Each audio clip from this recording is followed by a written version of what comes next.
workman in the bathroom right beside me has now gone home. Sorry. Actually, it'll be loud. They do this part first, so. It sounds like an airplane. That's very apt. Yeah, Rick. Be cool, man. Be cool. Yeah, so when I set up the YouTube event, I put 12:30 because I knew that we wouldn't be able to start at 12 based on experience and history. Prior knowledge. Everybody back off. Noon is not the time. 12:30 is the time. And look at the time, if you don't mind. 12:30. Thank you. Oh, and by the way, everybody, I thought it was 12 o'clock too, but not that I'm causing any. That's okay. Yeah, I thought it was 12 o'clock as well. I was here at 12. Posts were put out as noon, but the actual YouTube. And on cue, my landscapers have showed up just now, so it's gonna be noisy for the first few minutes here. And you rich doctor, you. I know, right? Hold on. You have your landscapers. I love it. This is great ambiance. All they really do is mow the lawn and make noise. And drive. Yeah, they drive poor taco nuts. Around, and I don't really know why, because there's not really any like leaves or anything on the ground anymore. Yeah, they got to pick up the trimmings. Really, they haven't trimmed anything yet. They're just blowing things around. That's what she said. Welcome, Sonny Ambrosio. This is first time to watch. Oh, welcome. Thanks for putting together a great show to listen to. You're welcome. Well, yeah, it's a great show to listen to, Sonny, but watching, that's a completely different matter. You're going to be disappointed. That Prepare for extreme disappointment for the next 3 hours and then go back to never watching the live show again. Yeah, Sonny will find out how much editing I do for the audio to actually sound decent. It's going to be a challenge. Yeah, he has no clue what he's getting into. Between unbelievable. The landscapers and Taco barking at them. Uh-oh. Birds outside, and we haven't even gotten to the stuff we actually say. Yeah, Skyping. Yeah, it shouldn't be out. Are you hearing Skyping, Nick, from us? No, you're absolutely. Must be my connection. Of course it is. Of course it's your connection. Why wouldn't it be my connection? All right, let's see here. Let's see. Let's open this thing up here. Put that here. Oh, yeah, much better. I'm talking out loud. I'm sorry. That's okay. That way we know what you're thinking. That's impossible. All catchers do that. Yeah. That's like trying to figure out a female. You're never going to do it. Just never going to happen. Don't worry about it. I promise they really aren't here for that long. I don't have a very large yard, fortunately. We'll just talk. So we don't need to start. Well, of course we do need to start pretty soon. We need to start pretty soon because I have a flight that boards in 5 hours, 5.5 hours. I was going to say, surely everyone's yard is the same length. It's like 3 feet.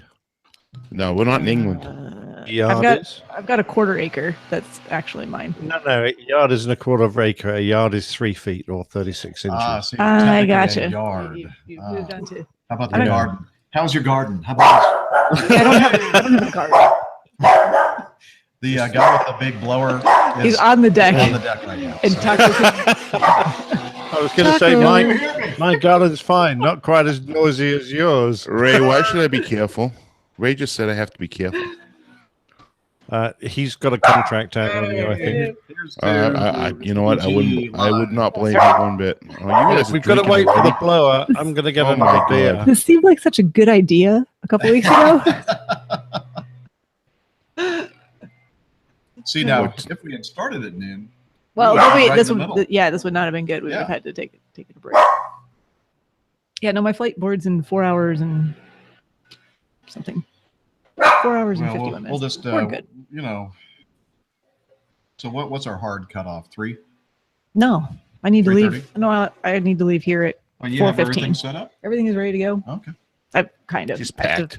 There's one item I haven't tracked down, which I don't know where it went to after Boston. But if I don't find it, then. Like your running shoes. You need that. No, it's the little pouch that I put my. Oh, right on cue. We have lunch. Yeah, good. So while the landscapers are making a lot of noise, we'll just eat. No, because they'll get it done. They're not here that long, are they? So lunch has just arrived. So you all just kind of entertain yourselves. What's lunch? Jersey Mike's. Oh, there you go. Mine's in this black cup. Ooh. This Acme mug. It is a chicken bone broth.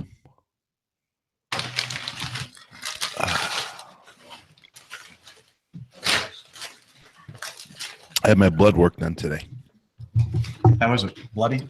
Well, they stuck the needle in and said, "Well, we don't find you don't have a heart, and there's no blood flowing I thought through you your were talking veins." about the So sandwich. I was like, You don't it's have a lunch heart? meat. I don't have a heart. Well, no one really has a hot. I don't know what that is. What is a On. hot? On, Hot. on. Good sandwich. Good. Yeah, I got it. You don't need to spell it out for us. Family show. Family show, folks. Thank you, sir. So while the landscapers, Where's my lunch? I don't know. You said I it don't was know. in That's your mug. that's what Ray said. Hey, By the looks where's of my it, lunch? it's sitting in Charlotte. It isn't indeed. I almost thought about hopping on an airplane, come joining you guys. Oh, you should have. It's beautiful here. Yeah, probably a lot nicer than this rainy, cold. Oh, is it raining Place. right now? Oh, It's yeah. supposed to rain Yeah. here later on today. All that's coming this direction. You know, we've had, I think, one of the worst springs I've ever seen. Yeah, it's been. Especially with somebody that has a boat. A new boat that is, begin of course, buying in op yet again. So we're not going to talk about Thank that. you for buying that boat. You're welcome. Because I like the spring because it means we haven't had a lot of thunderstorms and stuff. Yeah, well, now I need a 20-hour oil change in every place to get the oil changes 3 weeks before they can get to it. What? Can't you do your own oil change? Not under warranty. Oh, sugar. Yes, Really? exactly. Yeah, really? That's annoying. It's annoying. Considering how much they charge for an oil change I'm sure it's on a lot. boat. Yeah, it's a boat. So whatever it is, just triple it. Yep. Whatever the this is actual like cost is. this is like probably 500 times more expensive. I got my oil change in my truck this week. It cost me at the dealership no less, because I like to go to the dealership with the truck because it's still under warranty, and it's got to go back in to get some work done. Get smell of radiator fluid, so I don't know what's going on there. But so that's why I go to the dealership, and even at the dealership, usually you can go to like those Minute Lou places, and it costs It's like like $30. $30. Yeah. Yeah, $30. So I went to dealership and it was only like $56, including rotating and balancing the tires. That's not bad. Not Mine's bad a at little all. bit more than that, but for A the little bit next more, year, mine's included. Well, you've got a brand new, beautiful Jeep. Yes. Yes, big difference. So yeah, I think it's $450 for an oil change on my boat. What? Good. Yeah, God. good grief. Is it How much outboard oil? outboard motor? Outboard, don't even have to do anything. Just 50 pull it gallons. out of the water.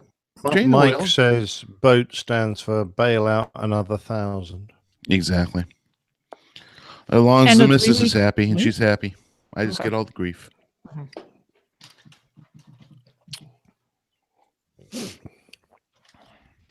Well, sorry about that.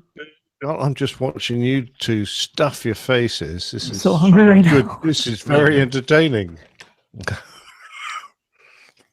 I guess maybe I should turn the video off so they don't watch us eat. Nah. Or hear you. We can the guy in the gardens move. We can't hear him anymore. So why don't we start the show? We can do that. We can do that. All right. I really like to figure out what's causing this hum. Try using more deodorant. If you could only smell me, sir. I don't know if that's going to help or not. No, I can't smell anything right now, so it doesn't matter. But I did take a shower 3 days ago. Ah, mean- well, yeah. You know, what was that, Monday? Monday's shower day? Yep. That was my first day at work this past week. And flew with Tony. So he encouraged me to take at least one shower this week. Yep. Once a week, whether you need it or not. Yep, why not? What the Hades? I said Hades. I'm missing a curry with Pip and Graham and Captain Al tonight up in Luton. I saw that. Because of us? Wow. The Yeah. supreme sacrifice. Thank you. Well, I must admit, I did look at the timing, and actually, it would have taken me 2.25 hours to drive up there, which was a long way to go for Curry. But I was definitely thinking about it. Oh, well, at least you can use this recording as an excuse for not going.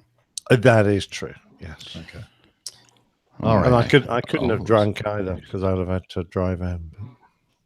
Takes all the fun out of it. Yeah. Tell them to come. They need to come to your neck of the woods to. Well, they did have need to curry come. meetups. I think Al was up there on a flight. I'm assuming he's up there. No, I know. Yeah, I heard from Captain L. you did. Mm-hmm. Well, he's there in the chat room as well. Yeah, I see that. Commenting on Steph's technique. Hopefully, I'll get over there to find I can't see the chat room at the moment. Right So. here. and get Oh no, the technique flying over there. is still good, Al. Spring roll, Captain Al, is from a Chinese restaurant. I don't know what kind of a curry you're having if it has spring rolls. Yeah, Liz agrees with me. I turned my screen way up so that it would be facing northward, so I don't keep on looking at it because I've got a beautiful monitor that's about 5 times the size of my laptop screen where my camera happens to be, and for some reason I always want to look down my laptop screen. Frozen. You're frozen again. No, not to me. He's dying. I asked that, Neil. It turns out it is a bomb-shaped cocktail shaker. So It's actually an airplane, but yeah, it's not an airplane. Don't listen to her. It's a bomb. I mean, it wasn't designed by anyone in aviation. It was designed by people who make cocktails. So Yeah. In that box was the Jaeger speed thing. oh, okay, good, thanks. Ah. That with I'll probably talk about it. Haven't you guys finished eating yet? Almost. Hang on. Oh. I took You don't realize this is my dinner time, and I'm sitting here All right, well, we can- watching you guys eat instead of having my dinner. well, you didn't get the memo that you were just supposed to eat now Not with us. get the memo. HR didn't send the memo. Sorry. Okay. I'm doing a Okay. speed test right now to see why in the world I keep on freezing. And right now, I have over 30 download, and I'm at 5.5 up. Well, I guess it's just, Oh, what's it the comes ping on it? 6. What's the ping? Ping, it's ping. Yeah, when it 25. starts at 25. Yeah, Mm. should be good. But as I've found out in some of the hotel rooms that I've been in with really super high bandwidth, if it goes and then it drops out for a second or two, that just completely destroys everything. All right. Well, yeah. Ping So that's- 25. Download 30.57. Upload 6.11. And I did not upgrade because I'm very mad at AT&T. Yep. Are you kidding me? Oh, it sounded fine to me. I think he's pulling your leg. Jerk. All right. Love you too. Beep, beep, beep. First presenter to burp wins a prize. Apparently. What's the prize, Captain Al? I don't want to know. Don't answer that question. Damn it. I got it. Damn it, Jim.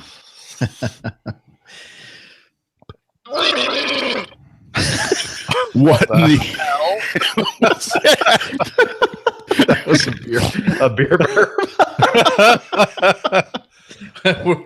That's that sounded like it came out the I wrong end. need a new windscreen, foam screen. Are we over here?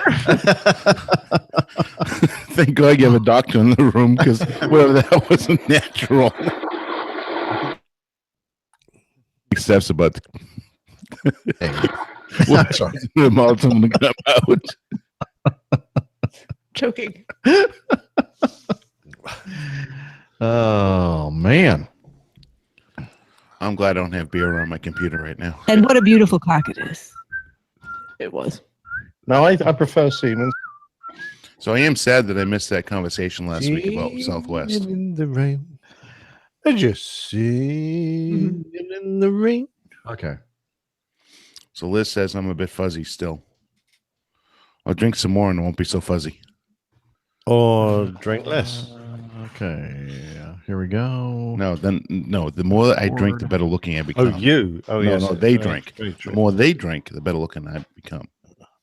I don't know if that's possible. There's not a sober woman. So in this good world- looking already. No, there's not a sober woman in this world that ever wants to talk to me, including my wife. Maybe that's why she drinks all the time. No comment.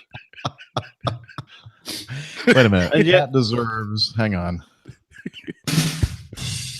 That's obviously why Steph is always completely arsehole when she comes on the show. I mean, it's the only way I can cope.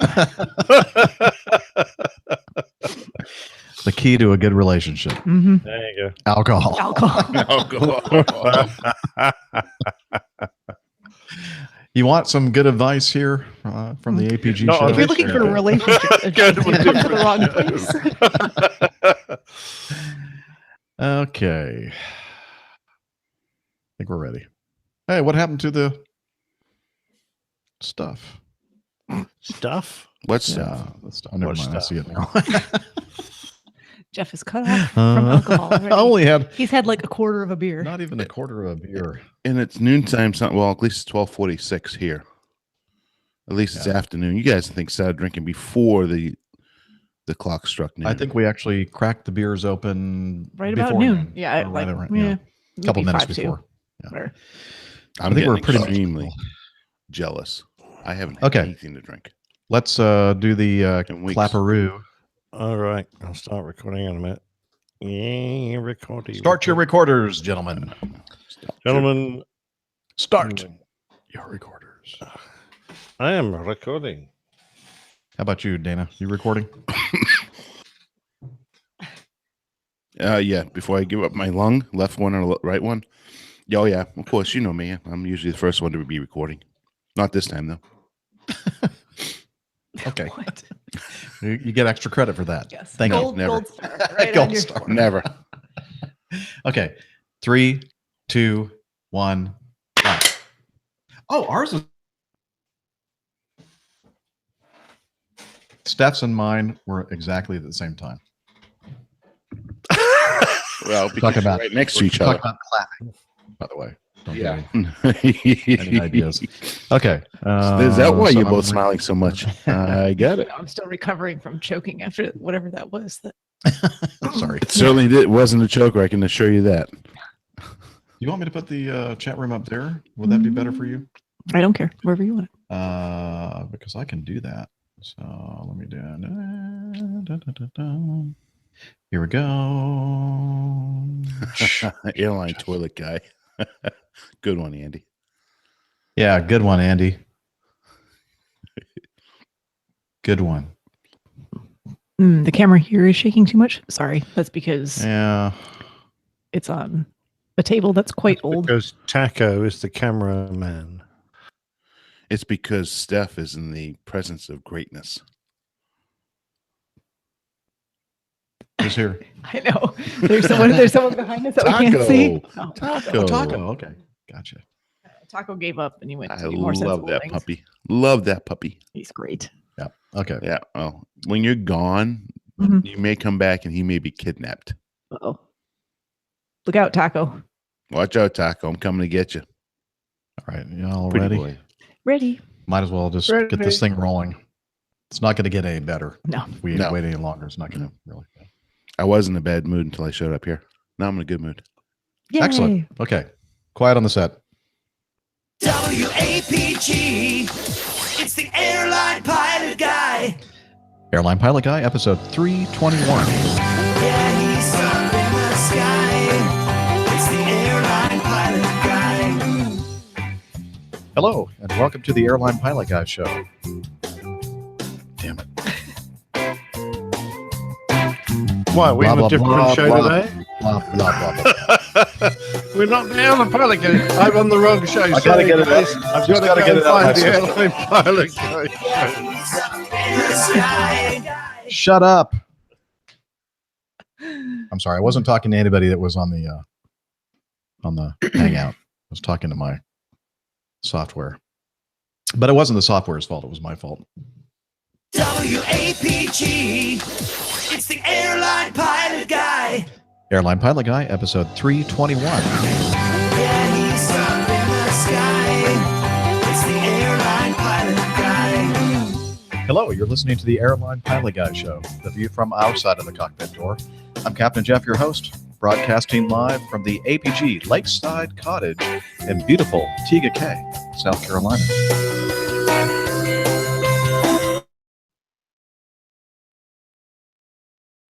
He's up in the sky.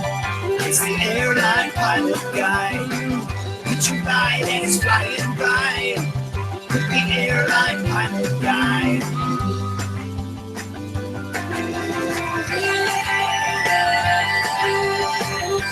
In today's episode, Uber for planes, updates on a few previous news stories, more news, your feedback, and this week's plane tale, LL 1862 and the Belmere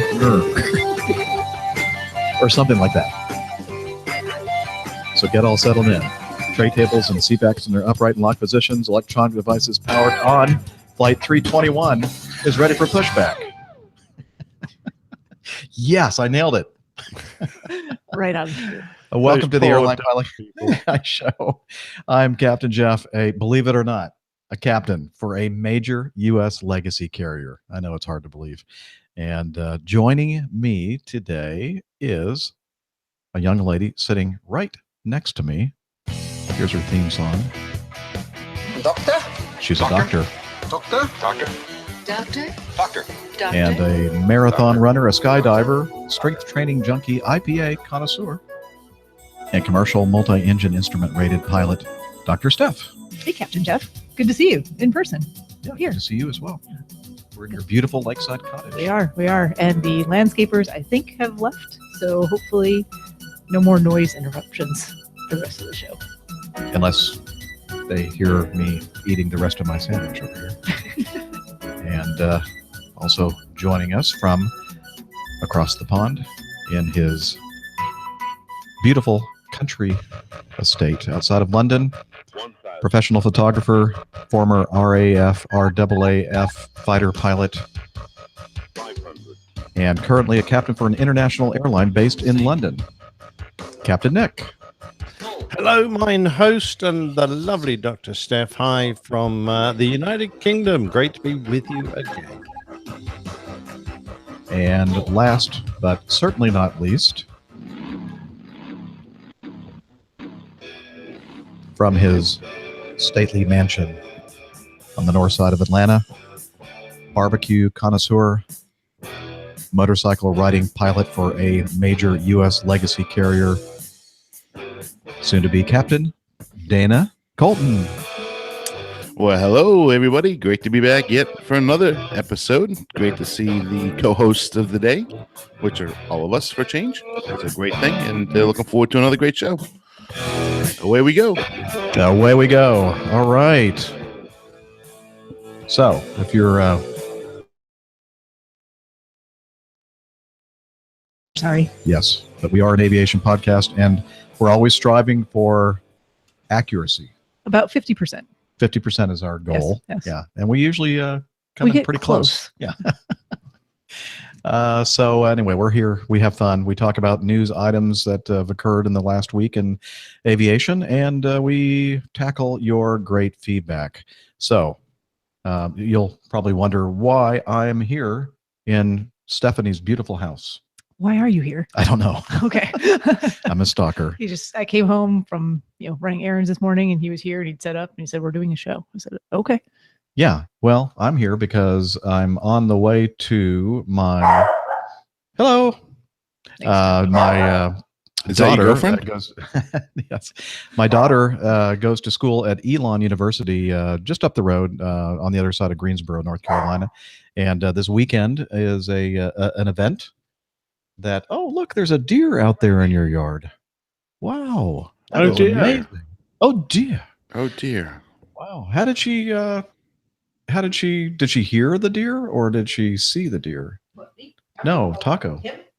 Him. Oh, he saw Tacos are him. He probably heard it. I'm sorry, him. My bad.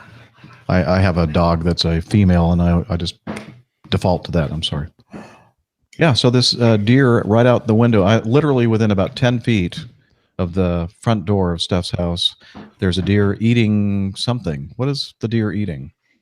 Whatever. Leaves from the tree? Yeah, they basically are. I don't even know why I bother with landscapers, because the deer would probably just It's do a the pretty trick for me. deer. Nice They're a doe. nuisance. They're everywhere. Is that the new guest for the show today? I've never seen a deer that close except for in a zoo. Oh, really? Yeah. No, they're Very all cool. over my neighborhood, and I'm terrified that I'm going to hit one eventually, but I have not yet. So Anyway, goodness. I'm terrified of hitting one on driving the a motorcycle. What's You're that, Nick? driving a Jeep, Steph. I mean, I don't know who would come off worse between you and a deer. Well, these are not particularly large deer, so probably the deer, unfortunately. yeah, that's Now, in the quite a UK, lot of them. if you hit a wild animal, particularly one that's edible, you're not allowed to get out of your car and put it in the back of your car and drive off with it. I But don't the think so. person behind you is. What? So if you kill the animal, you're not allowed to grab it and put it in the freezer. But someone else who discovers it dead on the road is allowed to. So that's the answer. You That's always the drive around in strangest- pairs. You hit them, and someone else picks them up. And You kill them, we grill them. yeah, it's the one. There you go. And you're listening to the show thinking, wow, where else would I've gotten that information? Roadkill protocol Yep. in the UK. Exactly. There you go. Well, it applies to airplanes too. If an airplane runs through a deer, kills it, then the guys that Airplane inspect the runways behind. can go pick them up and use there them you go. for dinner. Okay. I didn't know that. I did not know that either. Oh, anyway, so as I was saying before, I was distracted by reason why you're here. the deer. Yeah, the reason why I'm here is that my daughter goes to school at Elon University. I've mentioned that before on the show. She is the chairperson for her sorority's Meaningful Men weekend, and apparently it turns out that I am a meaningful man to her, and so I'm on the way over there. That starts tomorrow, and so I knew I'd be driving right by Steph's beautiful place, and I asked her if she would be available on Thursday, and we could do a live show, at least the two of us. Well, it is live for everyone actually, but In person. in person. There we go. And she said, yeah. And so as long as we do it quickly, because she needs to get to the airport because she's going to Hamburg. Yeah. Even though I kept saying Berlin on the last show, but you'll notice in the audio show, Is I it fixed? never said Berlin. Ah, Never. Jeff, did you say Hamburg? That's the name of a hat. I'm sure she's Hamburg. going to Hamburg. Oh, Hamburg. I can't get anything right apparently. So You can't get Thank anything past the bread. Potato, potato, it's fine. yeah, Hamburg. Well, Now I'm actually, hungry. We've got some probably. You sure it's not Hamburg? Chat room. I hear a lot of Americans pronounce it Hamburg, but Yeah. everyone I've ever met from Hamburg says Hamburg. So Oh. I'll pay attention this weekend, though, and Well, I'll, I mean, I'll report back with the correct- Hamburger. and I'll actually ask because Okay. I don't know. We'll see. All right. But I don't think the hamburger was invented in Hamburg, right? Somebody correct me there. I think it was some kind of a World's Fair or something like that here in the U.S. is where somebody invented the hamburger. We won't bother correct. Well, 50% now. Yeah, we're like down at about 20, 25. Yeah, we'll get better as we go on. As, Gonna be a- this gonna show be a- actually trends back Yeah. into, It's a steep climb to get back to 50. we'll get there. Well, we Yeah, but- can get there real quick because Jeff liked that deer because he's looking at the tail. That's 100% correct. Thank you. All right. So back up. So anyway, just drove in, left Atlanta this morning around 6 o'clock, and it was a very nice drive. Got here, and now we're together, and we're doing the show. It's great, having a great time, and that's all I really can tell you. Had a great trip, 3-day trip, Monday through Wednesday, and I can tell you a little bit more about that. But first, I'd like to hear from Steph, and you can tell us about what's been going on with you in the last What's few been days. going on with me? Well, it rained a whole bunch here, so didn't do a whole lot, but I did get an invitation a while back from Cirrus Aircraft to attend. Basically, it was kind of a sales pitch, but they had their Cirrus Vision Jet over at the Monroe Airport here, close to where I live. Well, about an hour away driving. So I said, free night of airplanes and food and drink. Sure, I'll sign me up. I'll come take a look at. They're trying to sell you a jet? They're there. Two of them flew in, and I don't know where the other one. I'm sure they all flew in, but one was definitely their like model demo that they take around. So Did you get a chance to go up there? climb in it. Yep. Got it. Did you actually get to fly in it? No. Oh. Didn't get to fly in it. But just got to, sit in and tinker around a little bit and look at all the different, you get in and it just looks like a car, basically. It's all, everything is touchscreen avionics, and you look down and you got your USB ports for your electronics, and everyone in the back has their own USB. Most people's cars don't even look. It kind of looks like a Tesla, right? Yeah, kind of. I mean, very, very sophisticated, very slick. So That sounds fantastic, Steph. Were there a lot of people standing around? standing around. Yeah, watching, looking at the airplane. Because Yeah. when that happens, I think it's great to lean out of the cockpit and go, clear! So, but yeah, it was really it was a nice event, and they put on a nice presentation for not only the jet but the other aircraft, the SR-20, SR-22, SR-22 Turbo. It's a small world, and aviation is a frighteningly small world sometimes. Were you recognized? By one person, but Yeah. I actually ran into one of my bosses, who I didn't realize was a pilot, and he actually was purchasing it. Well, he had previously purchased an aircraft, but has not taken delivery of it yet. Not a jet, but other Wow. Cirrus model. So Wow. very cool for him. And so we chatted for a while, and then I sat down for the presentation to have dinner, and ended up talking to a guy who is acquaintances with the family of one of my best friends from med school. So that was interesting. And then I had the pleasure of meeting one of our listeners, Jonathan Shirley. So we chatted for a little bit as well. Excellent. It was a fun evening. Lots, if I can't be out there flying, it's a nice aviation fix, at least. A shout out to Jonathan. Yes. Nice to meet It's you, a Jonathan. pretty Swiss jet or a prop, depending on which version you buy, isn't it, Steph? It looks fantastic. Yeah, so the jet is a single engine jet, which Oh, is right. very interesting looking. It's got the engine mounted in towards the rear. It's got kind of a V-tail configuration. Very roomy on the inside. It looks very small from the outside, but then you get in and there's all kinds of space.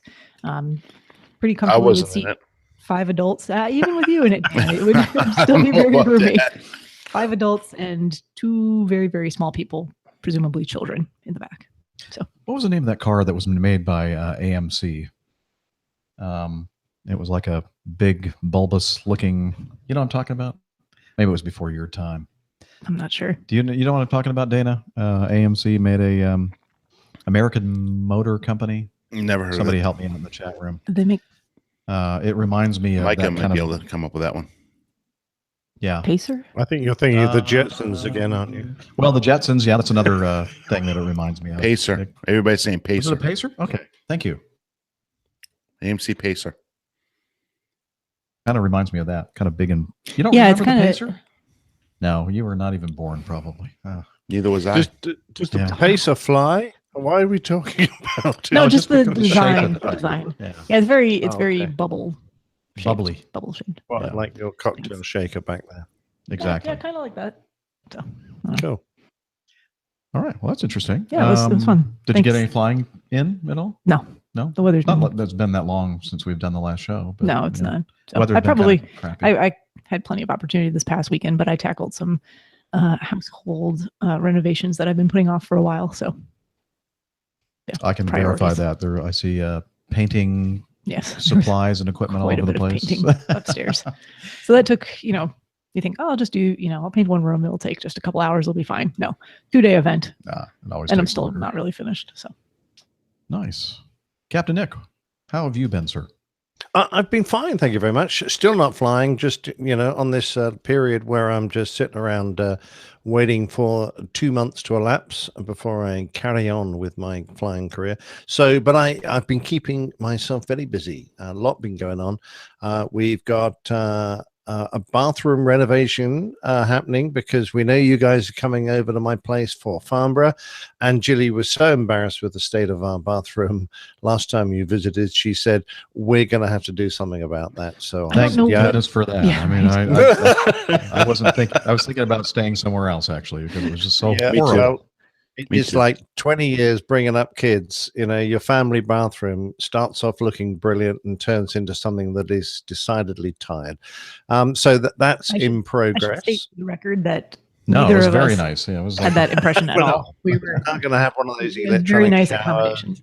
and all new units Well, now and you're just everything. showing off because Nah, you haven't well. been to my house. You talk about dated. I don't know. Well, Shouldn't say anyway, that. I hope you like it when you get here because it's the one you're using. Excellent. And we've middle of producing the new studio downstairs. Now we've got the walls painted partly. Got to take at least 3 coats to get that done. Just had screed put down on the floor. That was today. So all that's in progress. And then last night, very sadly, I have 3 gun dogs. One of them, and we're pretty sure we know which one now, decided to imitate a farmer's muck spreader, and at 3 a.m. Just let loose with a very, very upset stomach. Both ends went, and Julie and I woke up going, "What's that awful smell?" And from 3 a.m. till 5 a.m., it was just a case of gagging and wiping and cleaning. And out comes the old Vax, which we've kept just for this purpose of cleaning carpets whenever we have a little doggy accident. And it is foul. It's horrible. And you lose a night's sleep. And the dog mopes around, and he's still not right. But he's we haven't fed him anything because he doesn't want to eat anyway. So it's just one of the things you have to accept every now and again. Like having small children, you're gonna have an accident. But there you go. Well, at least neither you or Jilly become sick yourselves at the sight or smell of those things, because I've seen that happen too, and then that just makes for extra cleanup. So it does. It would. Luckily, after bringing up 2 children, I think you're pretty immune to most of the smells. Although dog poop it's a little more. It's like baby Fragrant. poop times 3. So it's pretty tough. Anyway, We do that's apologize to everybody that is listening to the show right now and perhaps on their lunch break in the middle of a meal. Yes. Yeah. All right, enough of that. The best thing that happened to me this week was going off to see the kids at St. Benedict's School. One of our, apparently, I hadn't come across Rob's before, but Rob is one of our devoted listeners, been listening to us for a while, and he is the headmaster of a school in Ealing, St. Benedict's, and he runs and has run for many years an aviation group, and he asked if I would have time to come up and talk to them, which I did yesterday. Got a little bit of audio coming up on that. It was a fabulous time. Rob's a super guy. He is a true aviation enthusiast. He's learned to fly himself, and he's got models and pictures on his wall, and he talks with such enthusiasm about it. It's quite humbling to speak to someone who enjoys the show so much and is such a nav geek. So it was a great pleasure to go down there and chat to his kids. We have that audio right here if you want me to play it. Oh yeah, go for it. All right, here we go. Hi there, everybody. It's Captain Nick here, and I'm sitting in the wonderful St. Benedict's School here in Ealing in London, and in a minute I'm about to be devoured by a bunch of aviation mad kids. So I'm fingers crossed I can ask Rob here, who's sitting beside me, to protect me and stop me from being too embarrassed. Rob is the principal of the St. Benedict's Junior School here, and he is a fantastic av geek. I've just been chatting to him for a quarter of an hour, and he loves all things aviation, and made it a point to create an after-school interest group called the Yes, the St. Benedict's Aviation Club. Well, and it's the aviation club that I've come to talk to this afternoon. But let's have a quick chat with Rob and find out how he, first of all, got become a firm follower of the Airline Pilot Guy show. So, hello, big hello there to Captain Jeff, Captain Dana, and to Steph, and to all the APG listeners. No, flew out to Dominica in 1976, flew out to Antigua on the BA 707s, was absolutely hooked at that point. And then later in life was lucky enough to fly out of Booker Wickham with the Wickham Air Centre. Absolutely love aviation, and we've got a number of children here who feel as passionately about aviation as well. That's brilliant. Now, how long have the Sea Aviation Group been going? So actually, I started when I was teaching in the senior school. So that goes back to, I suppose, the early 2000s or so. But I've been based here in the junior school for the last 13 years. So I guess the last 6 or 7 years, we've been meeting regularly throughout the term. And you have one real success story. You were telling me about one of your ex-pupils and a member of your group who has gone on to do great things. Yes, and this is Flight Lieutenant Lewis Travers, a really, really lovely young man. He's finishing his fast jet training at the moment in Anglesey, and he came back a few weeks ago to talk to the young people about being in the RAF and his interests outside of school. But he was always very passionate about flying, and it's wonderful to see that he's made his dream come true. That's absolutely fantastic. We're going to keep this short because we all know how long our little meetup recordings go on, and we have to get into the classroom to start setting up. But perhaps a few final words. Well, just to say a really huge thank you to Captain Nick, who's been so kind to come along to our school today. And I know the children are going to gain so much from the conversation. So thank you very much indeed. And just say blue skies, unlimited visibility, and tailwinds to all listeners. That's very kind of you, Rob. And back to you in the studio, Jeff.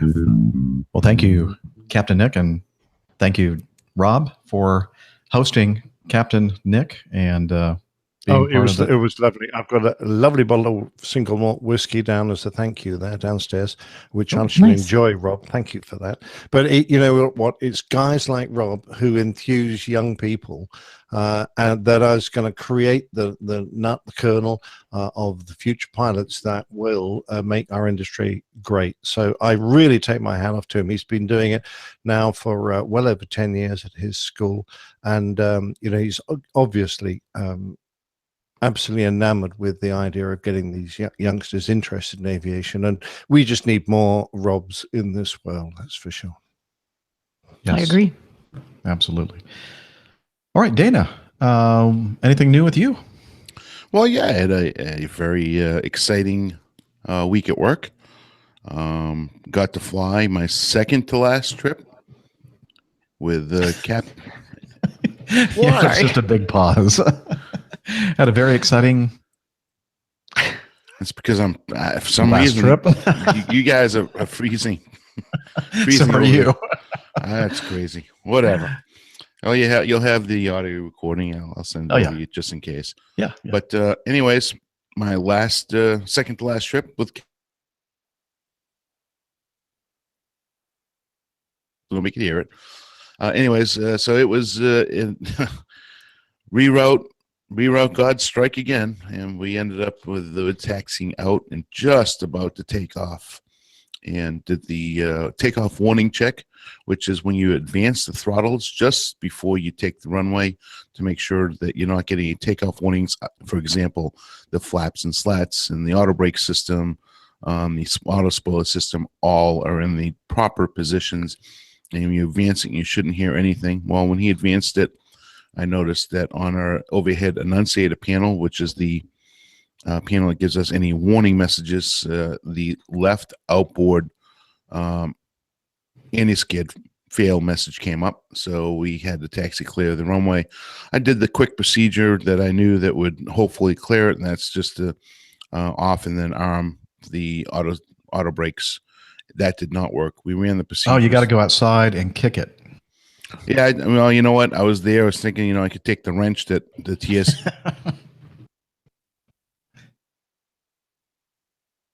procedures went and did not fix the problem after, you know, resetting the circuit breakers, the QRH, which is a quick reference handbook, went back to the gate. Maintenance was scratching their head because they tried and they were still getting the same fault. Then they got it to clear, and then there's a test circuit, which you go from off to test.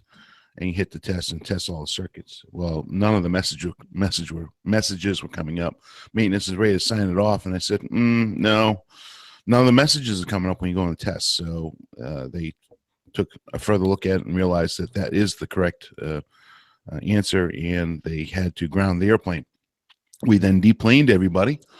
And as we're deplaning everybody, maintenance says, "Oh, no, we fix it. Well, you guys just told us to take everybody off the airplane with a 12 o'clock ready time. So we brought everybody back up and went up to Norfolk, which is the exact same first flight that Captain Jeff and I did the 2 weeks prior. That Norfolk flight. The only difference is that we were coming back.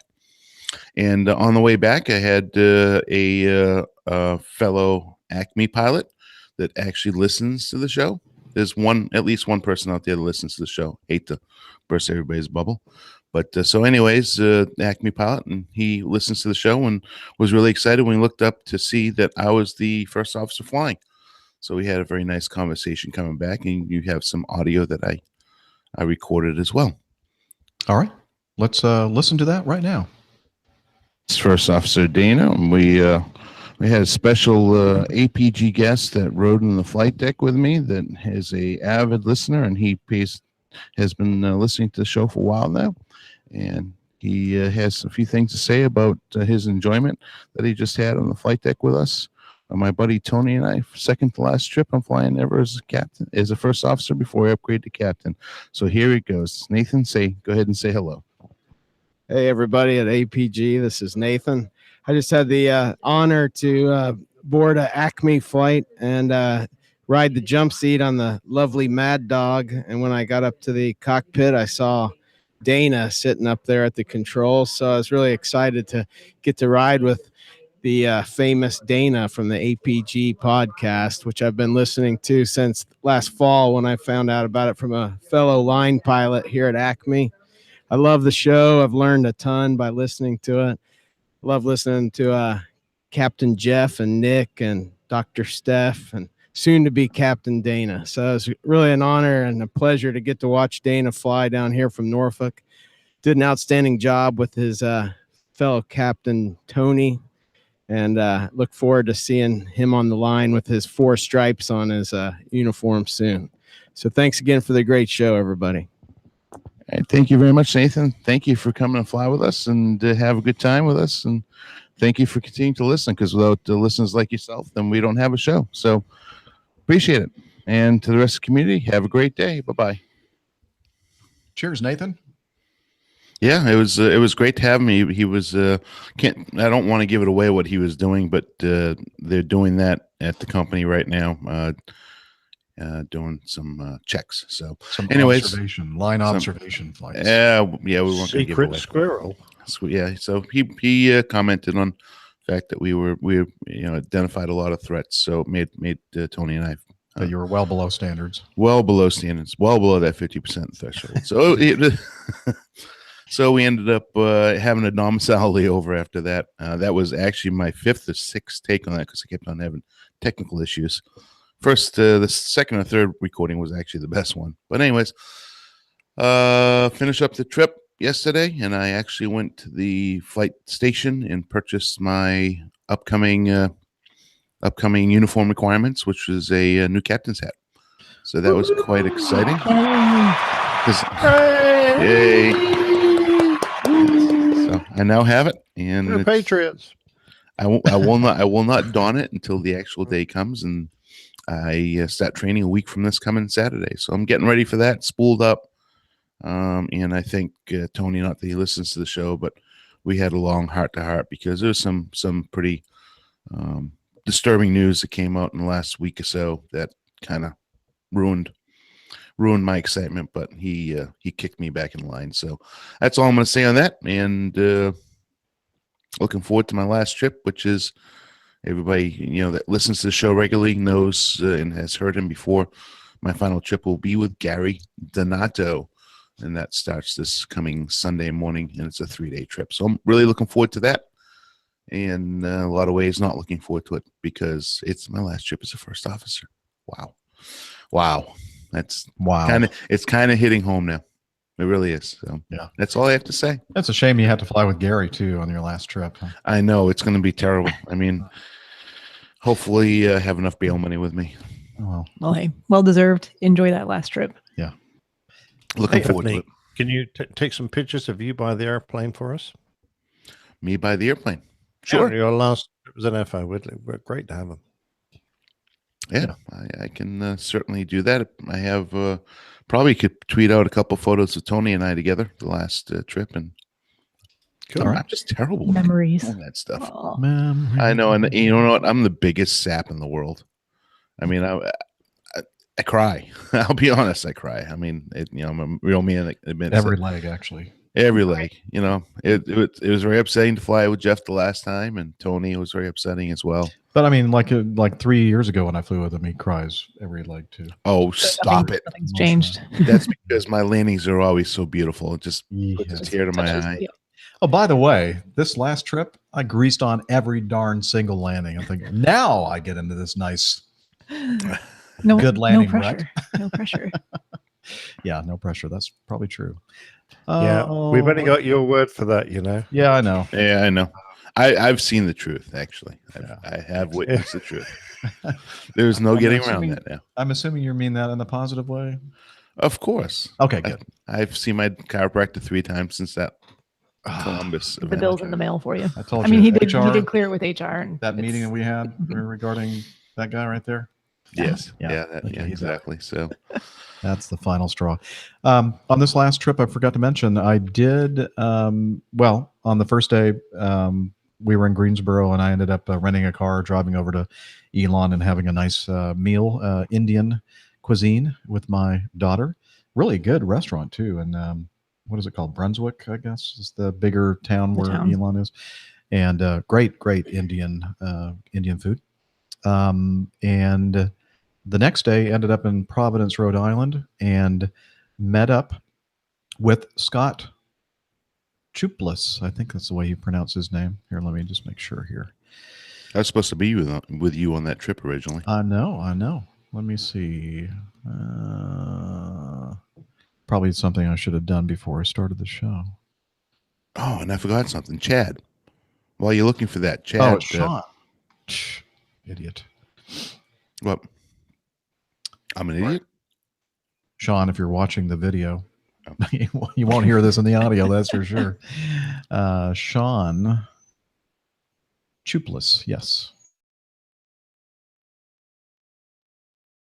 Evidence on our second layover, and a guy had contacted me. His name's Sean Chuplis, a few weeks ago regarding a little side business that he has set up. I don't know if you're familiar with the ADS-B transceivers, whatever they're called.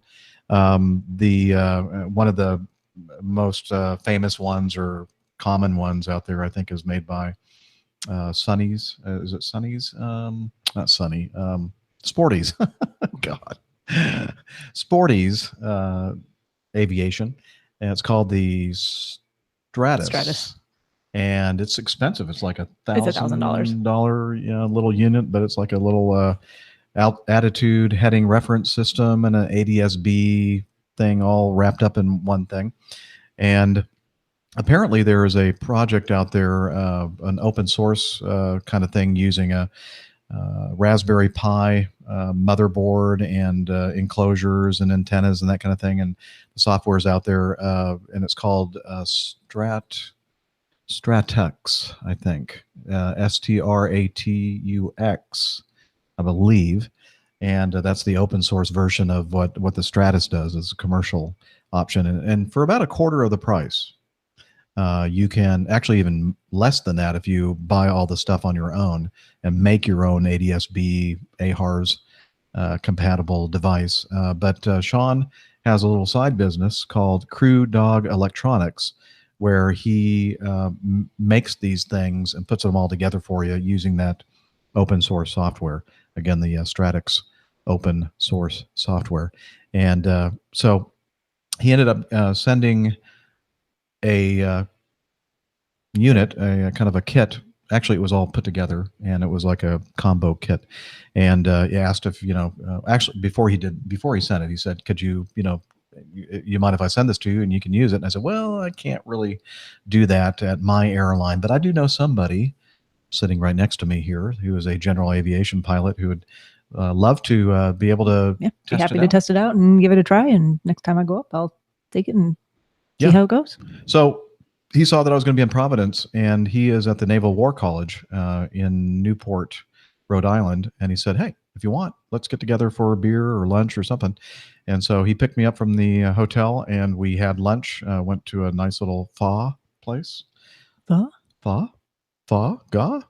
Actually, I had pho steak. I don't know what the Faux. Vietnamese actually pho. Everybody says, and But it's including myself. pho. But then I learned that it's actually pho. Pho is pronounced pho, and it's a Vietnamese restaurant. Of course, we talked about his background. Very interesting guy. He's also a pilot for a major U.S. legacy carrier, and but he is attending the Naval War College right now.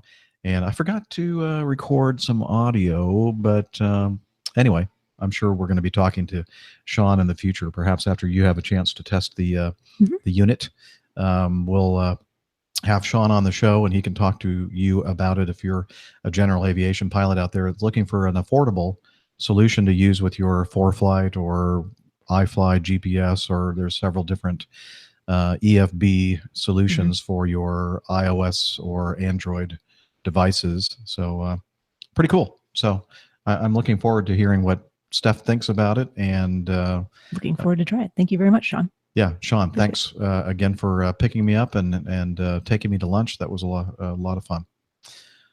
All right. So, and then I think I was looking over here in our intro section, and it looks like we have some audio feedback from Ray Davis, and he wanted us to play this about a pending meetup here in the future. G'day, listeners. It's Ray from Oh, I Sydney, can Australia hardly hear here. that. Just want- All right, let me do something. As usual, there's not going to be a lot of editing at all in this particular episode. None of That's that is okay my because fault. I love it. No, it's not your fault. None of it, actually. Well, maybe some of it. Most of it. Nah. Where did that recording go? It is entitled Attachment 1. VOL is for volume, DEL is for delete. Yes, thank you. But that has nothing at all to do with what I have to do over here. Because the sort of volume's all the way magic. up. So I have to actually do something with some software, actually. Can I talk while you're doing that? Please do. Talking of meetups, I've got next month on the ground. We haven't had a UK meetup for a little while. Is this something So you want to be talking about on the actual show? Yeah. Okay. Here, let's take two.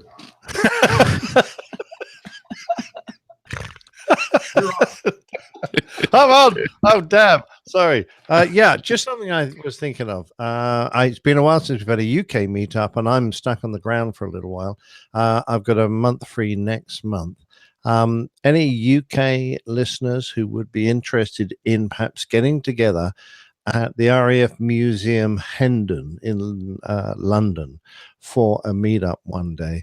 Would love to know how many of you would be interested in coming along, whether you'd be able to make it during the week, where obviously we'd have a bit more space, less tourists around, a bit more kind of room, time to ourselves, or whether it would need to be a weekend. So please pile in on Slack, preferably, or cheers. All right. Sounds like, again, they're to contact whom? Captain Nick. On this Okay. plug here. I have to say, pretty much half of what you were saying, We couldn't Steph hear. and I couldn't hear. Sorry. Oh, okay. It'll be on. I the can hear it recording. all. I can hear Yeah, I it know. all. It was I all think right. it It was must all be right. the bandwidth here, which is pretty good. I don't know what's going on. Do you want me to say it again, or can you pull it off the recording? I could pull it out the recording that you're recording, right? Yeah. Okay. And usually this takes like about 5 seconds to do what I'm asking it to do, but it's Not doing no, anything. it's not doing it. It says processing. Why? Oh, Nev's already. He said he'd be up for that. Excellent. Okay. Well, let's see. How else would I be able to do this? The I hear raindrops on my roof. Just thought you'd like to know that. Raindrops are falling on And my on head. I don't know the rest of the song, That but it doesn't kind of mean goes to like this. say that. What was the movie? Well, I can What's tell the you movie? the composer was Burt Bacharach. And the movie is Butch Cassidy and the Sundance Kid. Ah, yes. I did forget while you're doing that. There's a gentleman named Chad who just got on with a. Didn't he work for the Florida election recording company? Chad? Hanging Chad. Hanging Chad. Yeah. Unfortunately, I knew where he was going.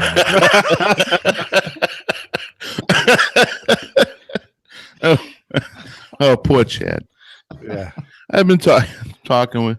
You guys got there before I could say it. Yeah, Chad is down in South Florida. And, Somebody hung him. Yeah, he's checking out to fly a Jetstream, I believe it is. And he was going to try to come meet up with me and Tony in Miami, but his check ride was scheduled for that day. I was going to be in Miami, but didn't work out that way. He just flew a lot. I think he flew 2 or 3 flights for 6 or 7 hours worth of flying on that day, up at 3 a.m. But anyway, it sounds like he's doing fantastic. And, Awesome. I just wanted to give him a shout out because really he's a career changer, kind of like myself and a lot of the other listeners out there that pretty much took the leap of faith based on the fact of we take the time to talk about our experiences and encouragement that we provide the community. And he has taken that leap of faith, and he is in absolute heaven. He's happy he finally made the career move, and look forward to his hearing all about his progression. But he's another one of our success stories. And again, Very good. Very good. This is going to be a lot of editing on this. I'm so sorry. But it looks like It's we got all this your file fault. finally Yeah, we have the final. doing what it's Let's see if supposed this to is do. a better volume. G'day, listeners. It's No. Ray from Sydney, Australia here. Just wanting to send out a shout out to Can you guys hear that okay? those that were. Yeah, it's not Yeah, too bad. no, It's a not too little bad. low, but that's acceptable. Oh, okay. One more thing I can do. Here, I'm going to back it up and then go over here to And they're this. frozen again. And I'm going to bump this up and I can move that up to 200%. Okay, here we go. Okay, I think now we have that audio from Ray Davis, Down Under. G'day, listeners. It's Ray from Sydney, Australia here. Just wanting to send out a shout out to those that were looking to head down to Wings over Illawarra Air Show, which is taking place on the 5th and 6th of May, which is in just over a week's time. We're looking to combine a listener meetup of PT UK and APG listeners. So if you're interested, you're more than welcome to come along and join us. We'll be planning the meetup on the 5th of May, which is a Saturday, and the meeting time will be at 10 a.m. at the base of the commentary box at the air show itself. So come along and say hello. Feel free to wear your PTUK and APG t-shirts if you have them. If you don't, that's okay. You're more than welcome anyway. So just recapping, we're organising a meetup of PTUK listeners and APG listeners, and the meeting time will be at 10 a.m. on Saturday the 5th of May at Wings over Illawarra. Looking forward to seeing everyone there. And now it's back to you guys in the studio. Thank you, Ray. So yeah, if you're down under anywhere in that area and interested in showing up for a PTUK APG meetup at the Wings over Illawarra. Easy for you to say. I think I thought we'd Illawarra? almost got to 50% until you said that. dang it, we're below it again. Illawarra. Illawarra. Illawarra. Yeah. Illawarra. They go freezing again. Yeah. What are you gonna do? Deal with Drink it. heavily. Drink heavily. Let's I move think on. they already Shall we are. move on? So what are you guys doing tomorrow? Okay. I get nothing going on. Anything else that we want to talk about in the intro section? I'm done, sir. All right. Finito. Yeah, me too. In so many ways. All right. I think now it's time for Plain Tales. Plain Tales and just wrap the whole darn thing up. Wrap it up. Let's go. Probably what everybody wants to hear anyway, let's be honest. All right. The Coffee Fund. Johnny, how much more coffee? No thanks. I love coffee. I love tea. I love the APG community. Coffee and tea and the Java and me. A cup, a cup, a cup, a cup, a cup. All right. The Coffee Fund is your way to support the APG show financially if you have the resources to do so. And a couple different ways to do that. You can find out information about how to join the Coffee Fund cadre by heading over to airlinepilotguy.com/coffee. And since our last episode using the classic method, we have a young man who hosts his own podcast, and his name, Brandon Gonzalez. And Podcasting from a Plane, I believe, is his podcast. And thank you very much, Brandon. By the way, he sent me a nice little note mentioning the fact that it's his 1-year anniversary. He's been doing this for a whole year now. So Congratulations. please check out his podcast, available on all the places to find your great podcasts. And Steve Trumbell sent in his recurring payment. So thank you, both of you, for using the Coffee Fund Classic method. And let's see, the patrons at Patreon, we have a couple of new ones here. Alex Michaud, Steve Pride, and Ison Taylor over there in Turkey. So thank you very much for becoming patrons of the show.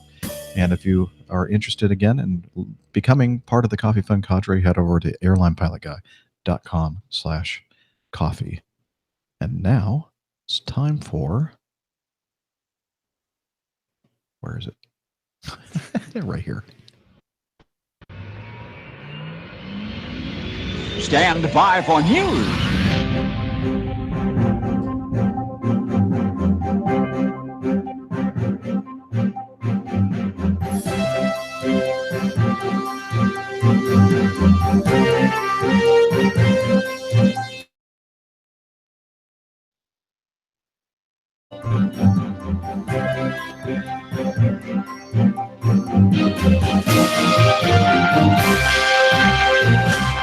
All right, let's dig into the news folder, and starting off with this incident that I think that might be interesting to hear some commentary from Captain Nick regarding it. It was a Vietjet Airbus A321-200, so relatively new airplane, the 321, performing flight 627 from Da Nang to Ho Chi Minh City in Vietnam.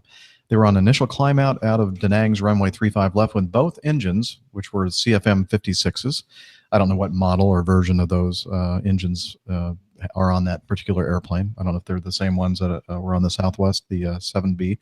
Anyway, regardless, showed EGT over temperature warnings, prompting the crew to stop the climb at 4,000 feet and return to Da Nang.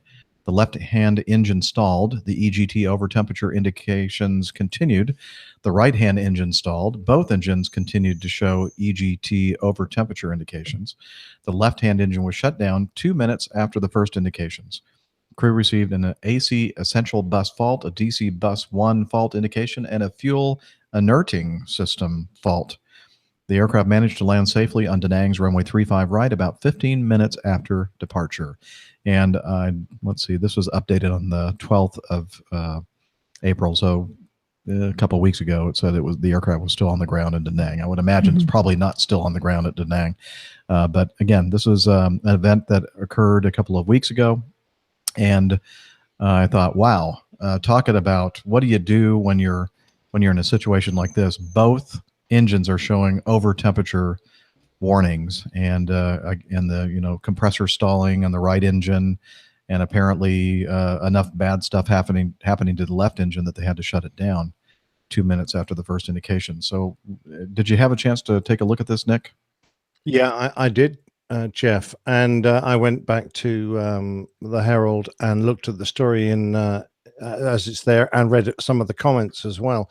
And I have to say that I got not a lot to offer on this because 321 is not a familiar type to me. I know it's basically, I mean, it's twin engine Airbus, so the 330 I fly is kind of similar, but I'm sure there are significant differences. And this particular, excuse me, series of problems, I need to take a swig of beer here. Oh, well. I Please think do. We need to too right now. Hang on. Cheers. Oh my God! Really? Yeah, You don't need to, like sorry. beer. It's a drinking game. Didn't Oh you my! know? I'll be right back. I'm gonna make a hot toddy. So this particular series of faults, I'm scratching my head going, I don't see how they're linked with the engine over temperatures. I can see how if you've ended up shutting down engines, you're going to end up with possibly an AC essential buzz fault if the other buzz doesn't pick up the AC essentials. For those who aren't familiar, we have a buzz is basically an electrical feed to various systems. And the ones that are most important are called the essential buzzes. And we have an alternating current one, an AC essential, and a DC essential, a direct current one. And they're fed from one of the generators. I don't know, on 321, I'm guessing it's engine one. And if that feed fails, engine two's generator will automatically pick it up, so that essential buzz is always fed, for the very good reason that it feeds a lot of essential systems. Essential. Yeah, if you get a failure of that switchover of that pickup of feed from the other buzz, then you can usually manually override it and manually select it and force it in. And if there's an additional fault, so you definitely won't get it, then you get the AC essential buzz fault, and you lose some significant systems. You've also got a DC1 buzz fault, a fuel inerting system fault. Now, that's a system we don't have on any of our aircraft, but I know a little about it. The classic accident was the 747 climbing out of New York, where a short circuit in a booster pump ignited the fumes in an empty tank and blew the airplane up, basically. That's really why you have inerting systems. And what it means is that when a tank empties and you've just got inflammable vapor, which can, if it's ignited, cause catastrophic problems for the aircraft, you flood that tank with an inert gas, perhaps nitrogen or perhaps carbon dioxide, CO2, and that takes away any possibility of a fire and explosion in that tank. So it had a fault with that. Now, whether that meant that it was, yes, I don't know whether it meant that the system was not going to operate when the tank was empty, or whether the system operated prematurely. I don't know. We don't. I'm have looking at enough all this thinking information. it doesn't sound to me like any of these things were actually happening. It was just like bad indications. It could be, or it could be just faults linked with the loss of the AC essential buzz. Mm-hmm. It could be that there's systems that the AC essential feeds, and once you lost that, you lost the systems associated. I don't see any connection with that and the double EGT over temperature. Now, that's a serious problem. If you've got overtemping simultaneously, then you've got to scratch your head and ask why. They both have independent FADECs, digital engine controllers, that are look after each engine individually. Why they should suddenly both decide that they're not going to control the temperature properly, why both engines had significant problems almost simultaneously, I don't know. On a twin engine airplane, you're really going to be reluctant to shut an engine down after an EGT over temperature, because normally the action is just to throttle back. You put less fuel in, you burn less fuel, the temperature of the engine drops, and the EGT that was previously exceeding limits comes back into limits. It's only if it's stuck in a stalled situation, would you shut it down? But then if you've only got one engine that is also giving problems, the next thing you do is relight the engine you've just shut down, because usually shutting down clears any problems with airflow. And now you can relight it again. And I certainly would have done, because if I've got an EGT over temperature on both engines, golly, I don't care whether the engines get pretty damn hot and end up being wrecked. I'd rather have at least, both of them turning, perhaps one providing power and the other idle if it's particularly bad. So I'm just putting myself in a situation like this and saying what I would do. I don't know what additional information we don't have about this emergency, but I see nothing here that's really linking and giving me a true indication of what the problem was. However, pretty nasty problem though, to have both engines over temping, one engine obviously shut down, then coming in with one remaining engine that is obviously indicating a problem as well. Glad I wasn't the crew on that airplane. That they've done a damn good job to get it on the ground from the information we've got here. Yeah, this narrative is kind of confusing to me, because the way it's written, it says that both engines showed the over temperature warnings in the EGT, and I believe those are at least most of the airplane, or all the airplanes I've ever flown. The EGT temperature system instrumentation is all self-powered, self-contained. It's not part of the electrical system of the aircraft. And it looks like in this narrative, the only time that they started getting all these other warnings was after they shut down the left engine. But in the narrative, they said the right engine stalled, but they shut down the left engine. So I'm kind of confused. So yeah, I'm hoping we'll get some more clarification on what exactly happened here. But it sounds like, I'm not even sure that the engines were actually over temping. Well, to have false indications from both sides when you've got two independent systems, the only thing common between them is the display screen that they're fed to. Really, it's just like having you've got two independent computers, one from each engine. The fact that both of them were indicating an over temperature, I'm going, well, that is really weird, because they are truly independent, and it's only the DMC and the screens, the sort of DMC direct monitor computer. It's basically the computer that provides the images for the screen and the screen itself that are the common portion. And the DMC does nothing but display the information, and I don't think they could do that in error. So I'm just no, we need more stuff, but it sounds a bit frightening to me. Sounds a bit tricky, this one. Very much so.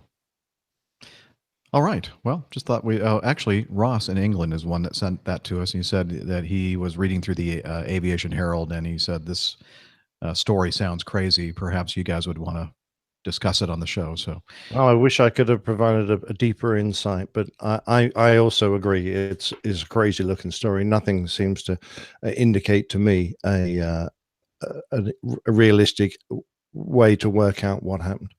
Yeah. Well, we might as well just stay on the subject of the CFM56 engine, the CFM56-7B to be exact, the engine involved with the couple of incidents that Southwest had on their 737-700s, losing fan blades. The FAA released an emergency airworthiness directive just a few days back concerning all CFM56-7B engines with 30,000 or more flight cycles. And in parentheses here in this article, estimated 352 engines within the USA and 681 engines globally. And so we were anticipating that an emergency AD was going to be issued regarding this engine, and sure enough, it has. And I believe that Southwest ended up cancel some flights over the weekend. I believe it was Sunday they had to cancel. It was a pretty small percentage, actually. Yeah, but it really didn't affect that many flights as far as I know. I think there were a lot of planes spotted at up in Seattle, though, for inspections. Oh, really? Okay. What I saw on Twitter, anyway. So maybe Boeing had the best facilities for Perhaps I'll taking see if I care can of find all that that. again. Make sure I'm not speaking in error I think there. that customers just returning their airplanes back to their They're like, manufacturer. "We want our We don't money want back." these anymore. Yeah, you have it back. Now to be fair, again, just as in the Dreamliner. It's an engine issue, not an airplane issue, at least in this case. Good So- point. Well made, Jeff. Thank you. Yeah, but it's also an engine that's been used quite a bit. I mean, it's a lot of cycles on Yeah. that engine. It's Well, it's This variant, though, is a newer variant, so that may have more to do with it as well. true. So, yeah. Oh, I talked on the last show about the there was a Delta flight heading, I think it was flight 5. They had a situation where they had a fire on the right engine, I believe.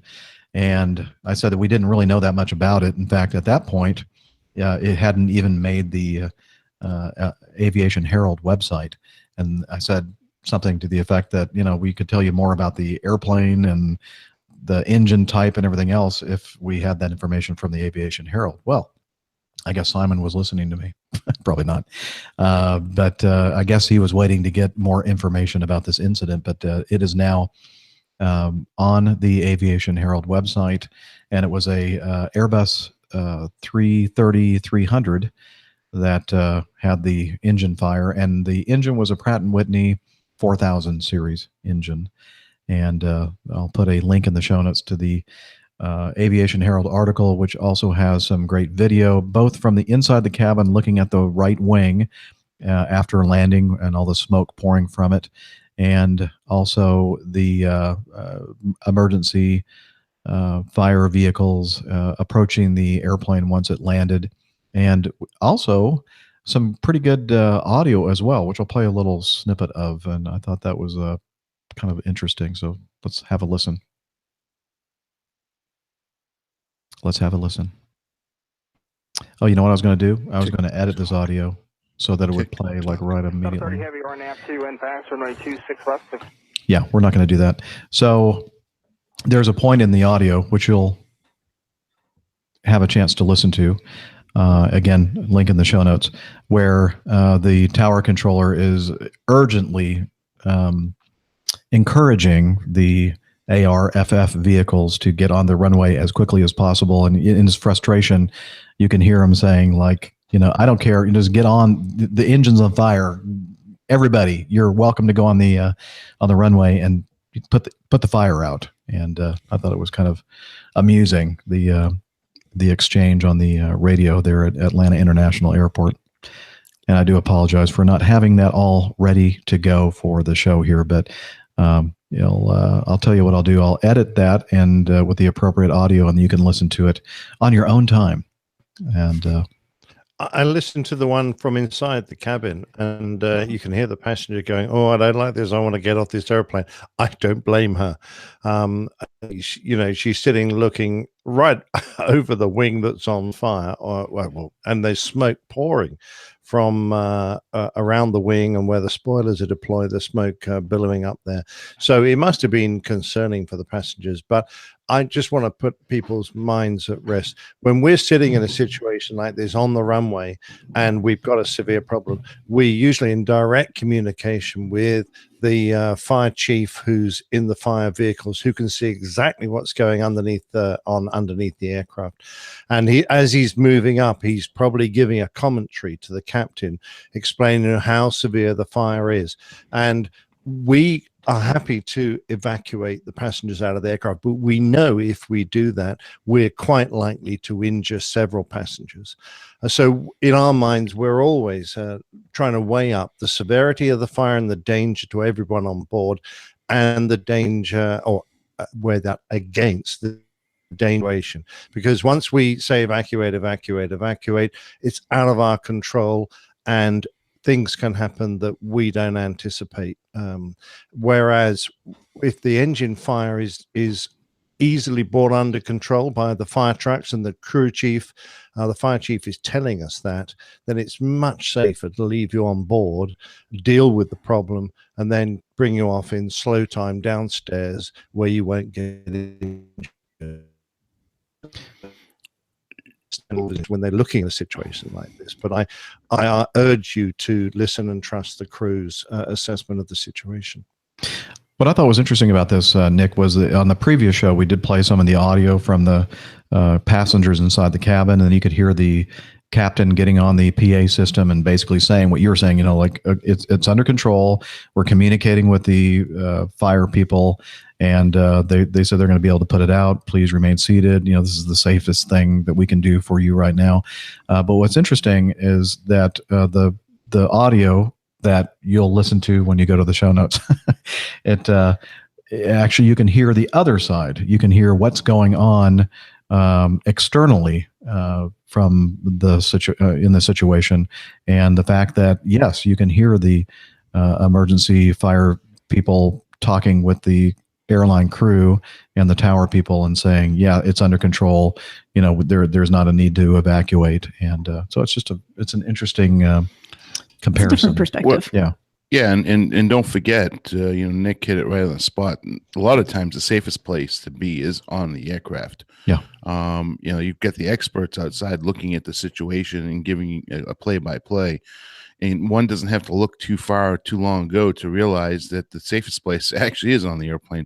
With the incident in San Francisco, where the fire truck actually ran over one of the passengers that was evacuating from the aircraft. So.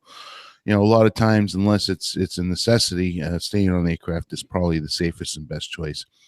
Until we, until, as everybody else has mentioned, if it's told to us that evacuation is the best choice, then that's when it becomes necessary. But just my 2 cents on that. Of course, the San Francisco incident to which you refer, you wouldn't want to stay on it too long because no, the whole That was completely different there. But you're right. Sometimes the best place to be is on that airplane. All right. Thank you. And I don't know if most people know this. I mean, we may have talked about it in the past, a long time ago, but jet fuel is not overly flammable. It takes a lot of combustion to get jet fuel to burn, unlike gasoline. You can take a lit match or a lighter or whatever else and stick it into jet fuel, and it will not light fire. So it takes a lot. So yeah, people see movies of some bloke with a cigarette and he throws it into the jet fuel and off it burns. It will not do that. It'll just put the fag out. So a what? The fag, the cigarette. Okay. You get some American people that might not know that term. Let's just not get diverted from the subject here. It'll put your cigarette out rather than set light to the fuel. No, it's just a low grade paraffin. It's not even. When you aerosol it and you blow a tank up and aerosol those droplets around, then it will create a fireball. But just as a pool of liquid on the ground, no, it's quite hard to ignite. Yeah. And that's the thing that most people don't realize. They see fire out there, they're thinking, movies, ba-boom. That wing is probably not the engine will burn for a very long time. The wing will burn for a very, very, very long time before the airplane is going to actually go kaboom if it's landed in one piece like it did here in Atlanta. So good points made by all. All right, moving on. D, an update on that plane crash in Saskatchewan. Let's see, it was a West Wind Aviation, I believe it was an ATR. Where is that in the article? It doesn't really even say here in this article, but ATR is French. Well, but the airline was Canadian. Oh, yes. And I believe it was an ATR. They said that if you'll remember, the airplane crashed shortly after takeoff from a Saskatchewan airport, Fond du Lac, and that was in December of last year. 9 people were seriously injured, and one 19-year-old man later died in the hospital. The Transportation Safety Board of Canada said in an update on Monday, the investigation is still ongoing, but it said investigators have determined that the plane arrived at the airport around 5:25 p.m. after encountering icing conditions. The anti-icing and de-icing systems were activated, said the update. When the de-icing and anti-icing systems were turned off, residual, where was I? I shouldn't have looked Sorry. away. Residual, it's like squirrel. residual ice remained on portions of the aircraft, passengers and cargo, but it was not de-iced before taking off again. Investigators are trying to determine why the plane was not de-iced and whether there was adequate equipment at the airport.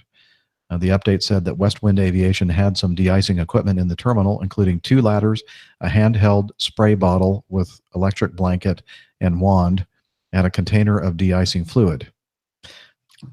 Now, this is I don't mean to be rude. no, but No.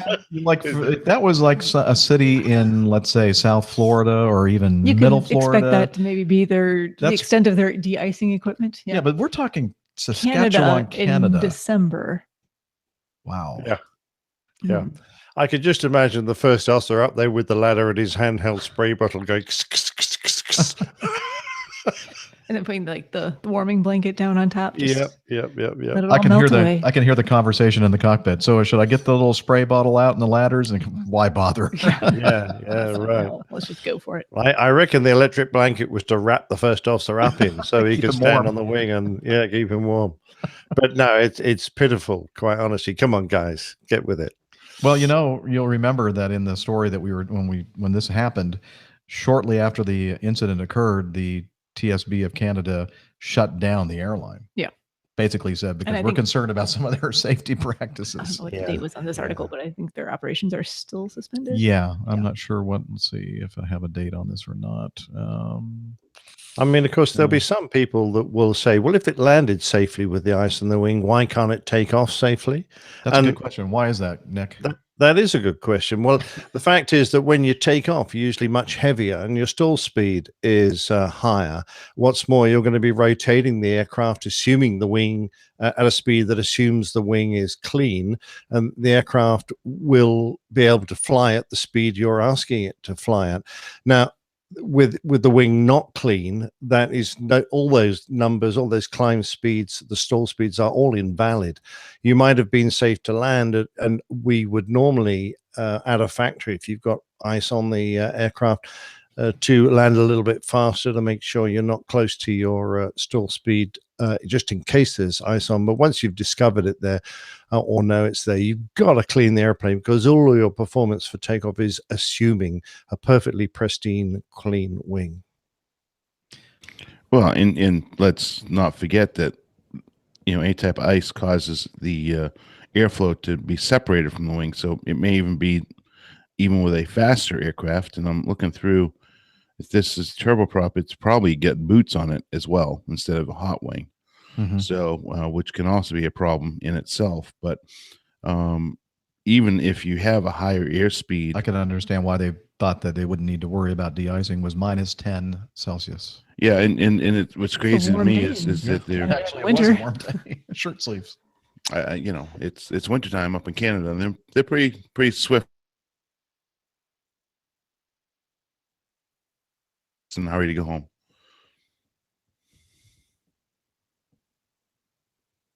Just wondering Are if you you're back? still talking. I think he just finished as we heard the last little snippet. We do of- apologize. Apparently, everybody's saying that it's mostly coming from Steph and I that is breaking up and poor bandwidth. So we're just Sorry. kind of waiting an extra period of time after we think that you're finished talking before we start saying it.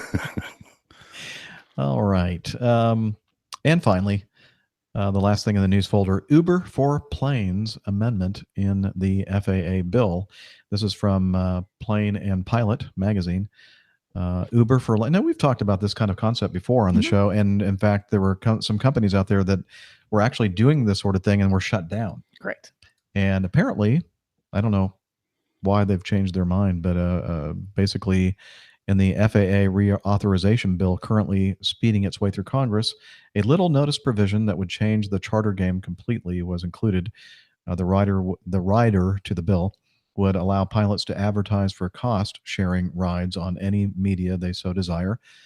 And a couple of years ago, the FAA nixed, FAA nixed the idea of advertising such rides online while okaying the practice when done on actual physical bulletin boards, though the reasoning behind that stand is unclear to anyone but the FAA, who hasn't offered a justification for the ruling. So it looks like now they are open to this idea, and apparently there are several companies already out there that are going to take advantage of this, and will soon take off, not to use a pun.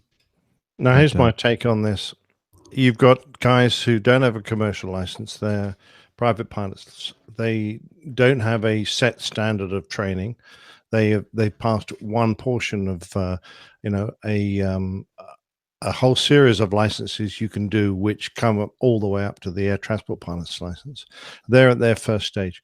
You don't know the standard of maintenance of the aircraft. It only has to pass the most basic of levels, which is suitable for GA, but not the same as you would if you were a commercial passenger carrying airline. Now, the other thing is that I suspect, a bit like Uber, each of these pilots will be like self-employed. He'll be looking after his own thing. He'll be responsible Independent for contractors. exactly. So what happens when the first of these blokes actually piles in and injures or kills someone? Now, it doesn't matter really what the case is. When you take an airline that has a problem like this, and the court cases that are involved afterwards, they're a huge cost to an airline, and they're usually big enough to absorb all that cost, all the legal costs of the lawyers, and possible payouts that they may have to give.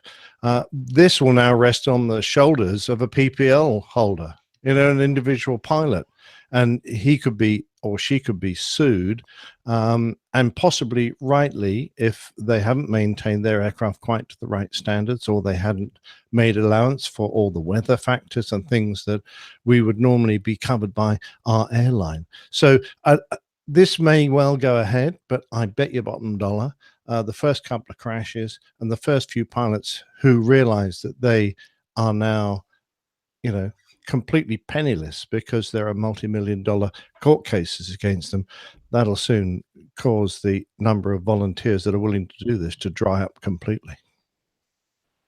What do you think? Back when I was doing my commercial certificate, there's a lot of information and testing and questioning that goes into, okay, well, once you have the certificate, what can you do and what can't you do with your commercial certificate to earn money? And one of the things that you definitely cannot do is to basically operate as an airline. So you can't be like a Part 135 company. You can't do all of that things. You can work for a company where you're doing like skydiving operations, or you can do sightseeing tours. You can do Banner towing. There's all kinds of things you can do, but you're basically not allowed to advertise that you're going to take someone from point A to point B. So, and for all of the reasons that Nick just said, and that's for folks with commercial certificates. So not even in just this private case, pilot. it's not a for-profit kind of thing. It's just to kind of off. Well, okay. No, I mean, the way they're talking about it in the article, to and split expenses. I didn't read the rider, but it allows them to take more than, because any private pilot can do that. Any private pilot, if you're going to have passengers with you, you can ask for them to pay their basically pro rata share of costs, but it can't be more than half. So basically. I didn't realize that. I thought it was just to share their pro rata share. They can help you offset, the cost of gas or things like that. But you can't charge someone to fly with you, basically. Okay. So this sounds like they're changing that provision to be more like the ride sharing that happens with automobiles. And I wonder what kind of, legal. Well, everything that Nick just said, I think any smart private pilot or pilot who is not employed by a carrier, whether it's a charter 135 operation or airline, would not be undertaking these types of businesses for themselves. Yeah, because the legal risk, I think, is very high. I wonder how many of these private pilots though will really ordering the risk that could ruin them for their entire lives. Yeah, well, it's a huge risk. I mean, as a flight instructor, anytime I put my name in somebody's logbook, I'm held liable for the rest of my life. I mean, it's a serious legal issue, I think, here. I don't really necessarily agree with the FAA on this one. I think that private pilots should not be carrying people, and it's really hard to say whether the amount of money that you're spending. Well, how if somebody gives you cash, you say it cost me $200, and they give you $200, well, technically you're profiting from this. So it'd be a real difficult thing to prove, but yet I really am wholly against private pilots ever carrying anybody, because the way I look at a ticket, well, I shouldn't say carrying anybody for any type of compensation. I understand splitting costs. That's it's one thing for someone to say, hey, yeah, I'd like to go for a flight with you if you're going flying and your friends, your acquaintances, you already have that relationship established. But if you're allowing, if you're bringing someone in who's paying you to do that and you don't know who they are and any little thing happens, then you're definitely on the hook for all of that. Yeah, absolutely. Absolutely. You can't carry insurance that's going to cover you in a commercial operations private pilot. Yeah. So I certainly don't think that it's a wise idea. I don't know why they would ever do something like this, because a private pilot just simply can't do this legally. Personally, they're trying to make it legal. I mean, I'm just trying to think of the worst. In Europe, they have something called Wingly. Yeah, I don't know a lot about that, but I can't see that they would insure their pilots for them. So I would suggest they may well suffer the same consequences if they're not careful. I mean, I'm just putting my mind in the situation, the worst possible case. You've got a guy who's trying to work up his hours, and he takes someone off to go fly from A to B and crashes and dies, and his passenger dies, and the family of the passenger now sues the estate of the pilot. So now you've got a guy who is dead. His wife is just being widowed. They might have kids and a house, but now their estate, everything they own, I don't know what the legal situation in the States, but they might now be forfeit because of the legal consequences of what trip that pilot took. I just can't imagine how awful that would be for the wife of this and family of this poor pilot, who are trying to deal with the fact that they've lost the breadwinner, and they're facing this appalling legal case as well. Yeah, I mean, it the bottom line is get the lawyers that are writing these laws. So with the FAA, it's just it's sad to see that they're actually thinking about doing this, because just as you mentioned, Nick, there is very little oversight. There's certain parameters in which you have to maintain your aircraft 100-hour inspection if you're wet leasing the airplane. But the only other thing you have to do is do an annual if you own the airplane yourself, and in certain circumstances you can do the annual inspection yourself and have an inspector sign off on the work on certain equipment. So there's a lot of what ifs here. There's a reason why we have Part 131, part 121 now, 117 rest rules, but still 121 carriers. There's a reason. It's because there's heavy oversight, there's heavy testing, there's heavy training all involved. And most of private pilots that I've ever known, a lot of them don't have an instrument certificate, so they don't know how to operate in an instrument environment. Well, what happens if the weather goes down, get trapped in a situation like a JFK situation, JFK Jr., excuse me, that just flying out over the water and have no freaking clue how to use your instruments. I mean, there's a lot of openings here that I think this is not a wise choice or an avenue I think they should be going down. So is I guess safe to say that it does not receive the APG stamp of approval? No. Negatory. Yeah. 4 thumbs down. All right. Well, good discussion. We'll see how this goes, and if any.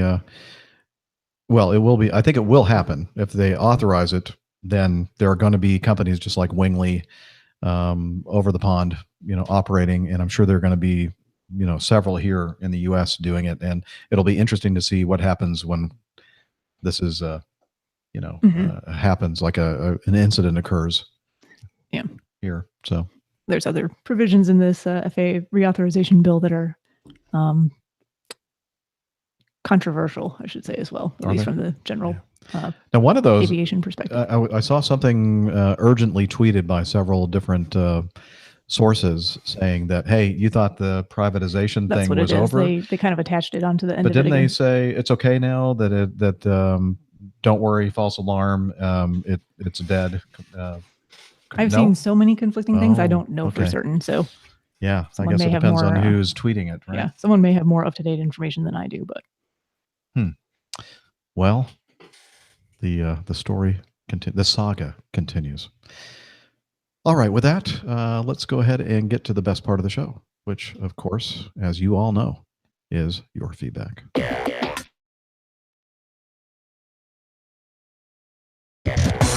Captain, incoming message. Let's start off with Matt from Oz. Thought I'd send in some feedback on the great job everybody does with the podcast, both heard and in the background. Liz? Oh, yes. Thank you. I didn't really catch that. Yes, there's a lot of hard work. Liz, by the way, if I forget again to acknowledge her at the end of the show, is a big Get a good force. slapping from Steph is what you'll get.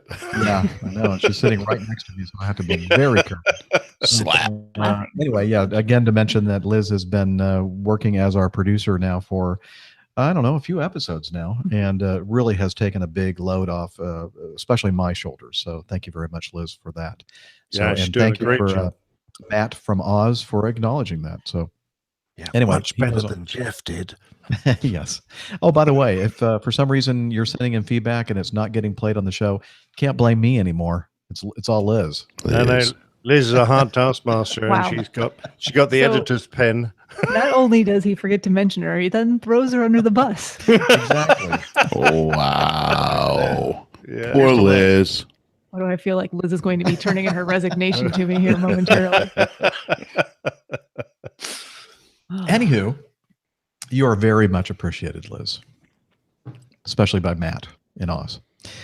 I really enjoy listening to the varying points of view and career paths everyone has taken on the way to where they are now.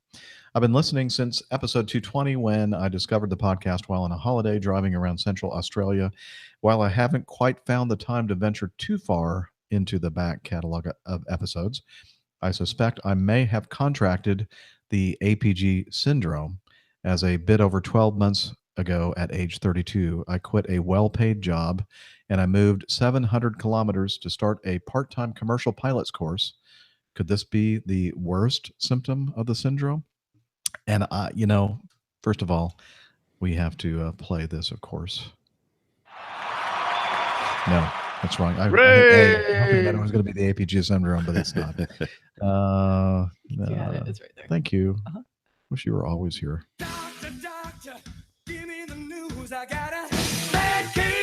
APG syndrome.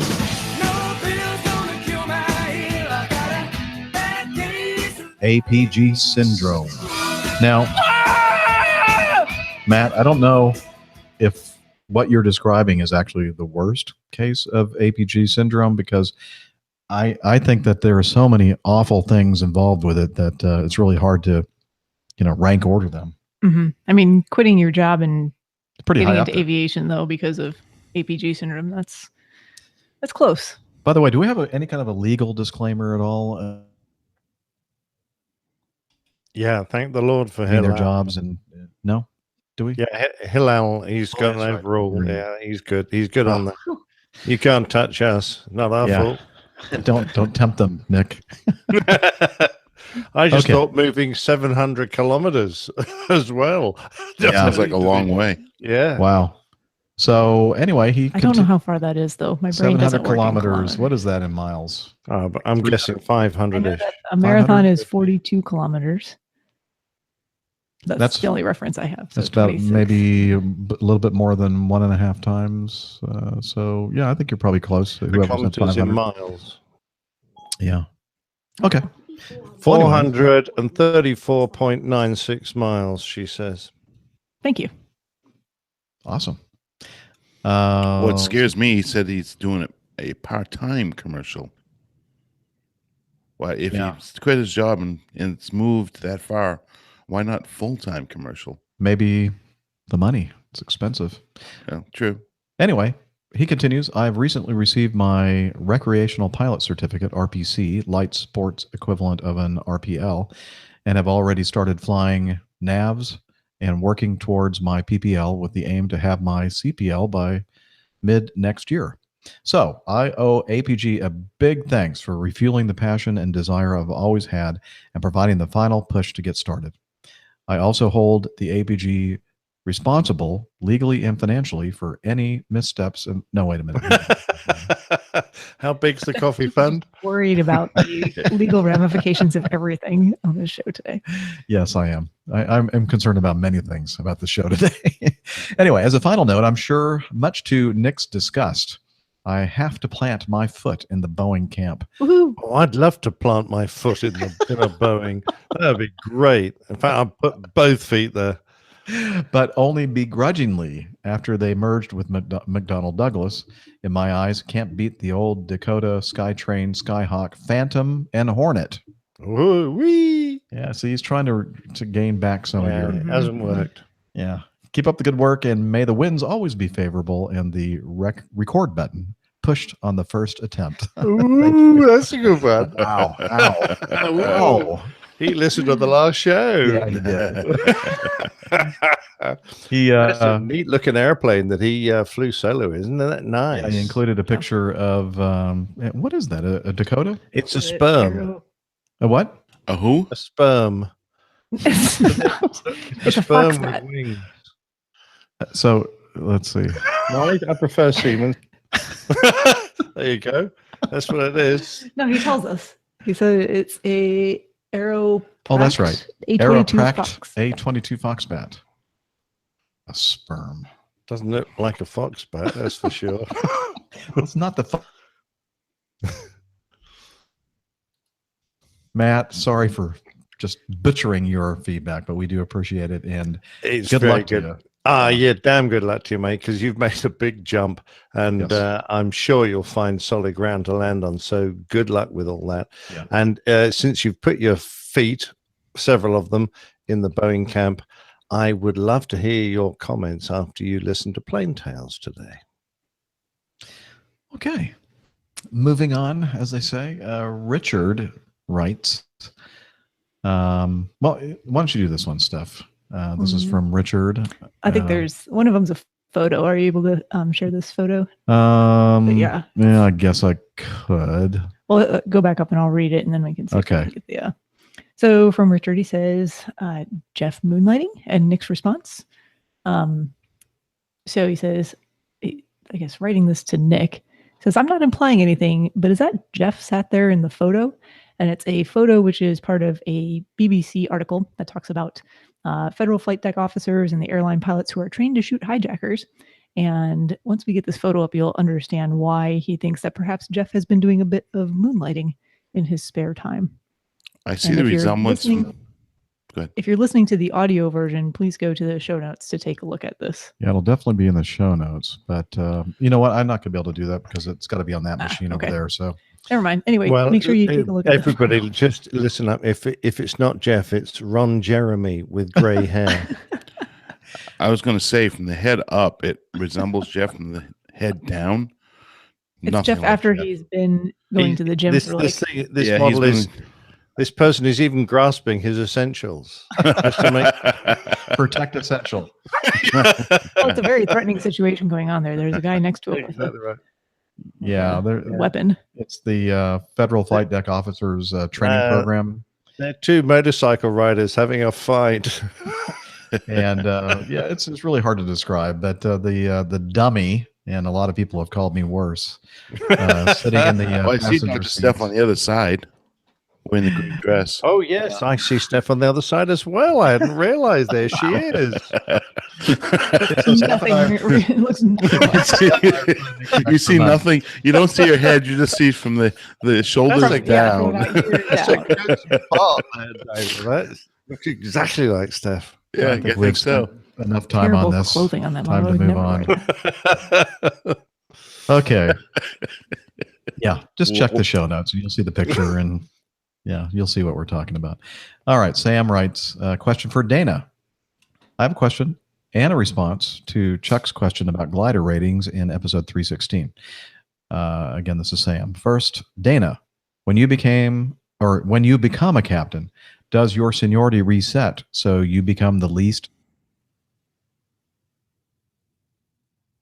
purely based on when you joined the airline? Well, that's a very easy answer. Sam, the bottom line is you never lose, per se, your seniority when you get hired. That always stays the same relative to how many people ahead of you leave or are no longer with the company, either retirement or other ways. So that's the only way you can necessarily move up. When I move over to the left seat, my company relative seniority will be exactly where I fall in the seniority list as a new captain. So I don't necessarily lose any seniority, other than now I'm more junior because it's a more senior position. So, and we have to stress that that's Acme Airlines. Maybe it's different at some other carriers, especially if they're more of a salary-based kind of a system, or a combination of seniority and salary. How about at your airline, Nick? Is that true? If you become a new captain on a new piece of equipment, do you keep your relative system seniority, or do you end up being right at the bottom? You keep the same number that you joined the company with, basically. But of course, you're in a different bidding system, because you're obviously not bidding as a first officer anymore. You're bidding as a captain. So although you've got the same seniority number, you will inevitably be close to the bottom of the captain's bidding system. However, if there was a captain that, say, did a captain's course well after you, and when he got promoted, he would pop up above you on the system. You see what I mean? So say If you're he was hired 200 before you. Yeah, exactly right. But he did his captain's course later. When he eventually got to be a captain, he'd be above you on the seniority. So it's an absolute number from when you joined the company. Okay, so it's the same, essentially. Yeah, sounds like the same. Yeah, sounds. But that's not necessarily true someplace like the Middle Eastern carriers, or I think Cathay maybe, where, don't quote me on that, but I do know for Middle Eastern, it's not necessarily date that you're hired as much as your recommendation for upgrade, and beyond that, it's not a seniority based system. It's a internally based recommendation system, and maybe more merit based than seniority based. Yeah, that would be a fair statement, I think. Okay. All right. Secondly, in response to Chuck, good luck with your glider rating. I'm going towards what I think is the UK equivalent, and passed my theory and oral exams a couple of weeks ago. I've just got to get some more solo time under my belt before progressing onto the skills tests. From speaking to our chief pilot or chief flying instructor at the club, the main difference from going solo to the glider pilot's license standard is essentially finesse and more testing of your decision making. You should be able to fly all maneuvers with accuracy, not just safely like before your first solo. And you should also be confident in taking in all the information available to you and using this to make decisions about your flying. I hope this helps.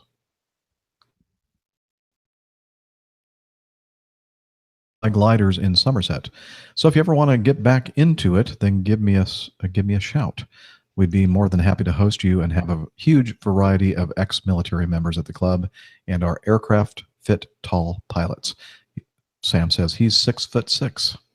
Wow, he is tall. And thank you very much indeed for the invitation, Sam.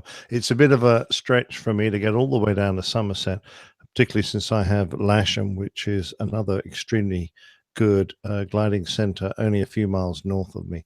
So that's brilliant of you to mention that, and I'd love to meet you down there perhaps one day. I do holiday down there sometimes, but I probably won't be becoming a member down there anytime soon.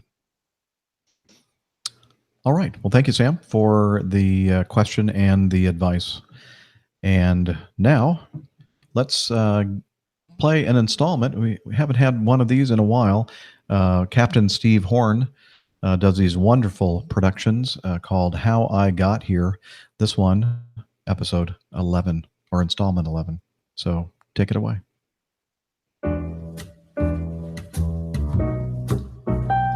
Hi, my name is Robert. I am a captain at Acme Junior on the Sierra J series aircraft. and this is how I got her.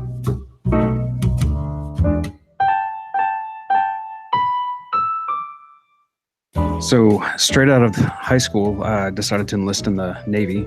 My parents were getting divorced, and I wanted to get out of that situation, but also wanted to see the world and earn money for college. So I felt the Navy was the best way to do that. I enlisted in 1997 and wound up being an operations specialist. It's a fancy name for a radar operator. We tracked other ships. In God we trust, all others we track. But after my first year in the Navy, I realized that this just was not for me. I definitely knew that I was only going to do one enlistment. That being said, the Navy really gave me some great leadership skills that I didn't have before. One of my craziest memories from the Navy, and also most memorable and just awesome, was the damage control trainer, in which they put you in a mock damaged ship with water spewing out of pipes and holes in the mock ship, and the compartment that you're in is literally flooding. And so you're trying to plug these holes and shore up simulated broken beams. And then the best part about it was the emergency egress through the flooded deck above you. So you climb this ladder and you're climbing in the middle of this cascading waterfall of the flooded deck above you. And the moment you hit the top deck, you're instantly underwater, and the guys above you grab you by your shoulders and yank you through it. And that brief second of in a waterfall to I'm underwater to I'm back breathing normally again is just insane. It was really cool. College in 2001. I wasn't really sure what I wanted to major in, but my second semester of college, September 11th happened. That's when I knew I still wanted to help people, serve people, and I didn't want to re-enlist in the Navy because I didn't want to be placed wherever the government would have me. So I decided to go into law enforcement and major in criminal justice. After 4 years, I had met my wife, and we actually got married my last semester of college. And I was working for a juvenile facility where they could go to get their GED and driver's license and learn a job trade. My wife would see how I was when I'd come home, and it wasn't the job itself, it was the politics. And she said, you know, you're really not happy doing this. You need to find something that really makes you happy.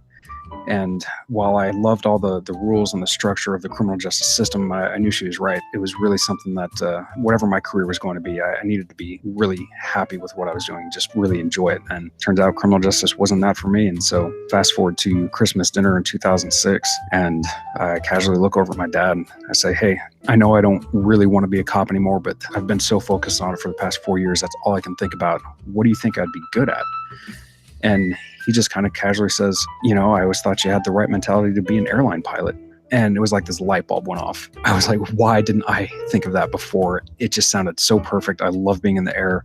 I love the thought of flying a plane, love airports, people watching, just everything sounded right. So I went home that night, started researching flight schools, and found ATP. That sounded like the fastest way to get there. And so took my first ground school lesson in July of 2007. And by December 30th of 2007, I had my CFI, II, and MEI on my way to becoming a flight instructor.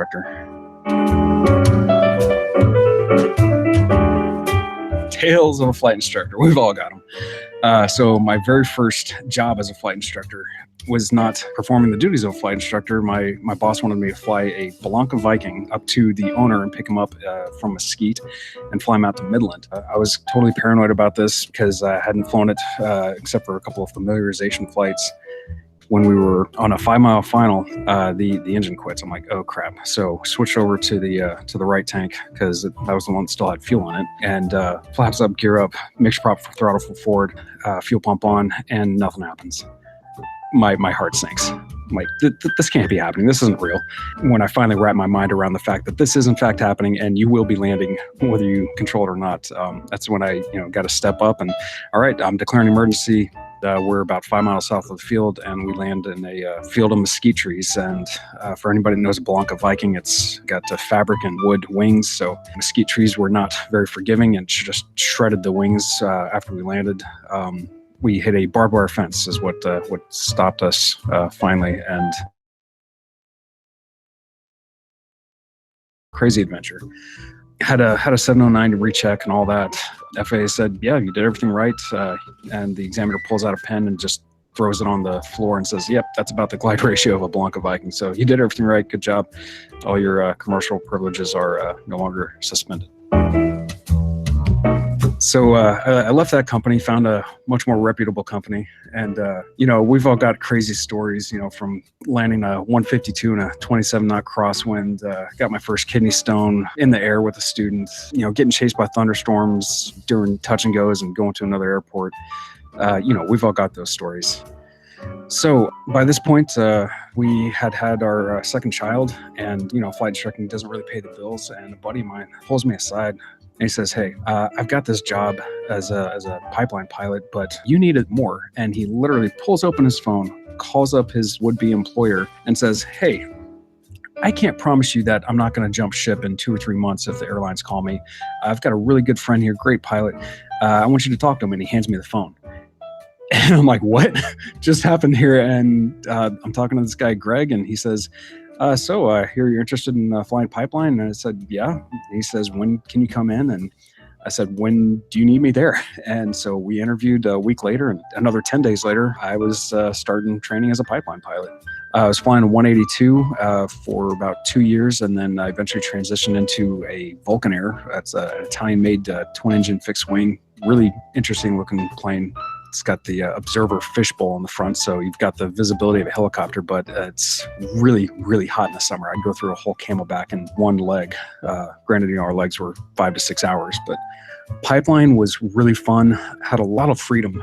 I know you're basically flying the exact same thing every time, but the weather's always different. You always got traffic. You're always looking out for those ag tractors. People say we're crazy, but no, those guys are crazy going under power lines and all that stuff. But you're yanking and banking all day. You've just got so much freedom and visibility. And at the end of the day, you can climb up to 1,000 feet and actually get some cool air because, flying in South Texas in the summer is a great weight loss program. So I left pipeline. We had our third kid and got a job flying for the Acme Cargo Runners up in Milwaukee. Moved the whole family up there, and my IFR skills were not quite there because, coming from pipeline, you're flying VFR day only, and cargo is obviously the exact opposite of that, especially in Milwaukee. So my IFR skills weren't quite there. They said, "Why don't you sit in the right seat for a year, and then we'll move you over to the left seat." They're flying Beech 99s. I said, "Yeah, it sounds like a good idea." So out of the 8-9 months I was there, I flew a grand total of 265 hours, and the first 200 hours was within the first 2 to 3 months. I was on the on-call side, and they just were not using me. They did not fly me. Where I'd have a whole day at home, and they would call me at 9, 10 o'clock at night and say, "Hey, you're flying to Mexico City, repo Part 91 to Laredo." So I thought there's no way that this is safe. There's no way this is legal, even though their op specs said once you were assigned a trip, you were to have been considered on rest for the previous 8 hours. That just didn't sound right to me. So I just got a really bad taste in my mouth and thought, if this is the rest of what my aviation career is going to look like, then I don't want any more of it. And I started looking for a job just to get us back to Houston, and got a job with the Acme Armor Company, driving a truck and carrying a lot of money and wearing a firearm and Kevlar all day.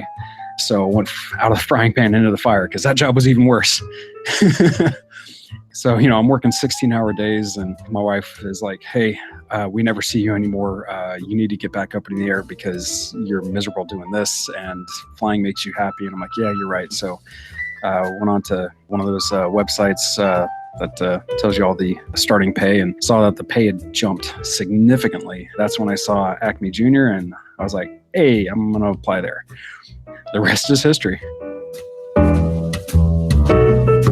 So what I've taken away from all my experiences and what I'd like to pass on is that, no matter where you're starting from, if you have the desire, that's what really matters. Because from what the Navy taught me about persistence and structure, from studying criminal justice about the importance of laws, and even all the real world scenarios as a flight instructor, aviation is what makes me happy. And if there are other people out there that, think, well, I don't know, maybe I'm too old. I was 29 when I took my first flight lesson, and it took me 8 years to get to the airlines. That's longer than average, but I had a family to think about. So everybody's got their own situations, but if you really want to make it happen, you can. There are ways, but find what makes you happy and go for it. That's my advice.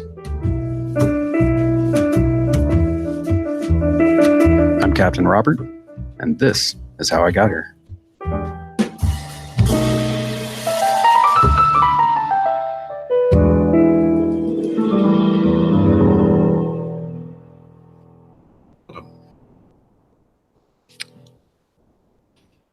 What a boring story. I don't hear myself. I don't hear you either. I hear you on through Steph's mic. Okay. Why is your mic not on? Hello, hello. Nope. Nope. Nothing. What have you done? Nothing. We didn't change anything during that segment. I can't believe you. Hello, hello. Why is it not?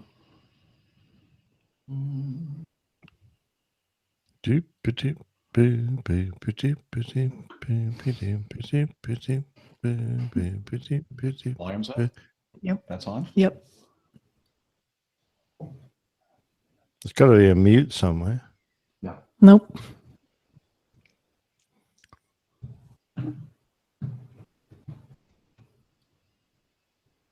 Hello. You're back. How did that? That's better. I don't know. You unplugged yourself. How'd you do that? I must have been dreaming and pulled out the XLR cable out of my Zoom 5. No, that Neither one of us we were haven't touched anything. anywhere You near. did. What were you Very doing dodgy. behind the scenes? What I want to know. Wait a minute. Oh, you're wearing my shirt. Oops. Oops. All right. Well, that was a boring story. That I love his production. He gets his guys who interviews to tell such fascinating stories. I take my hat off this lovely bloke. He does such a good job. But Steve. Robert, talking about a not normal background, Non-traditional. Yeah, path to the airlines. Like that, even after he was flying, then he went back to driving an armored truck for a while. That was my favorite part of the story. Yeah. I mean, you got to do what you got to do, right? Get to the place of the country you want to be in. So yeah, but it just shows what dodgy outfits there are out there and how easy it is to fall in amongst thieves. Yeah. Well, finally he got with a reputable company, so we're happy for Robert. And again, Steve, man, again, you outdid yourself. Always a very, very polished production, and it really adds a lot to this show. So thank you. Oh, I'm so glad he's chosen the APG to send his bits to, his things to. that wasn't very, very good, was it? Thank you for sending your bits to us.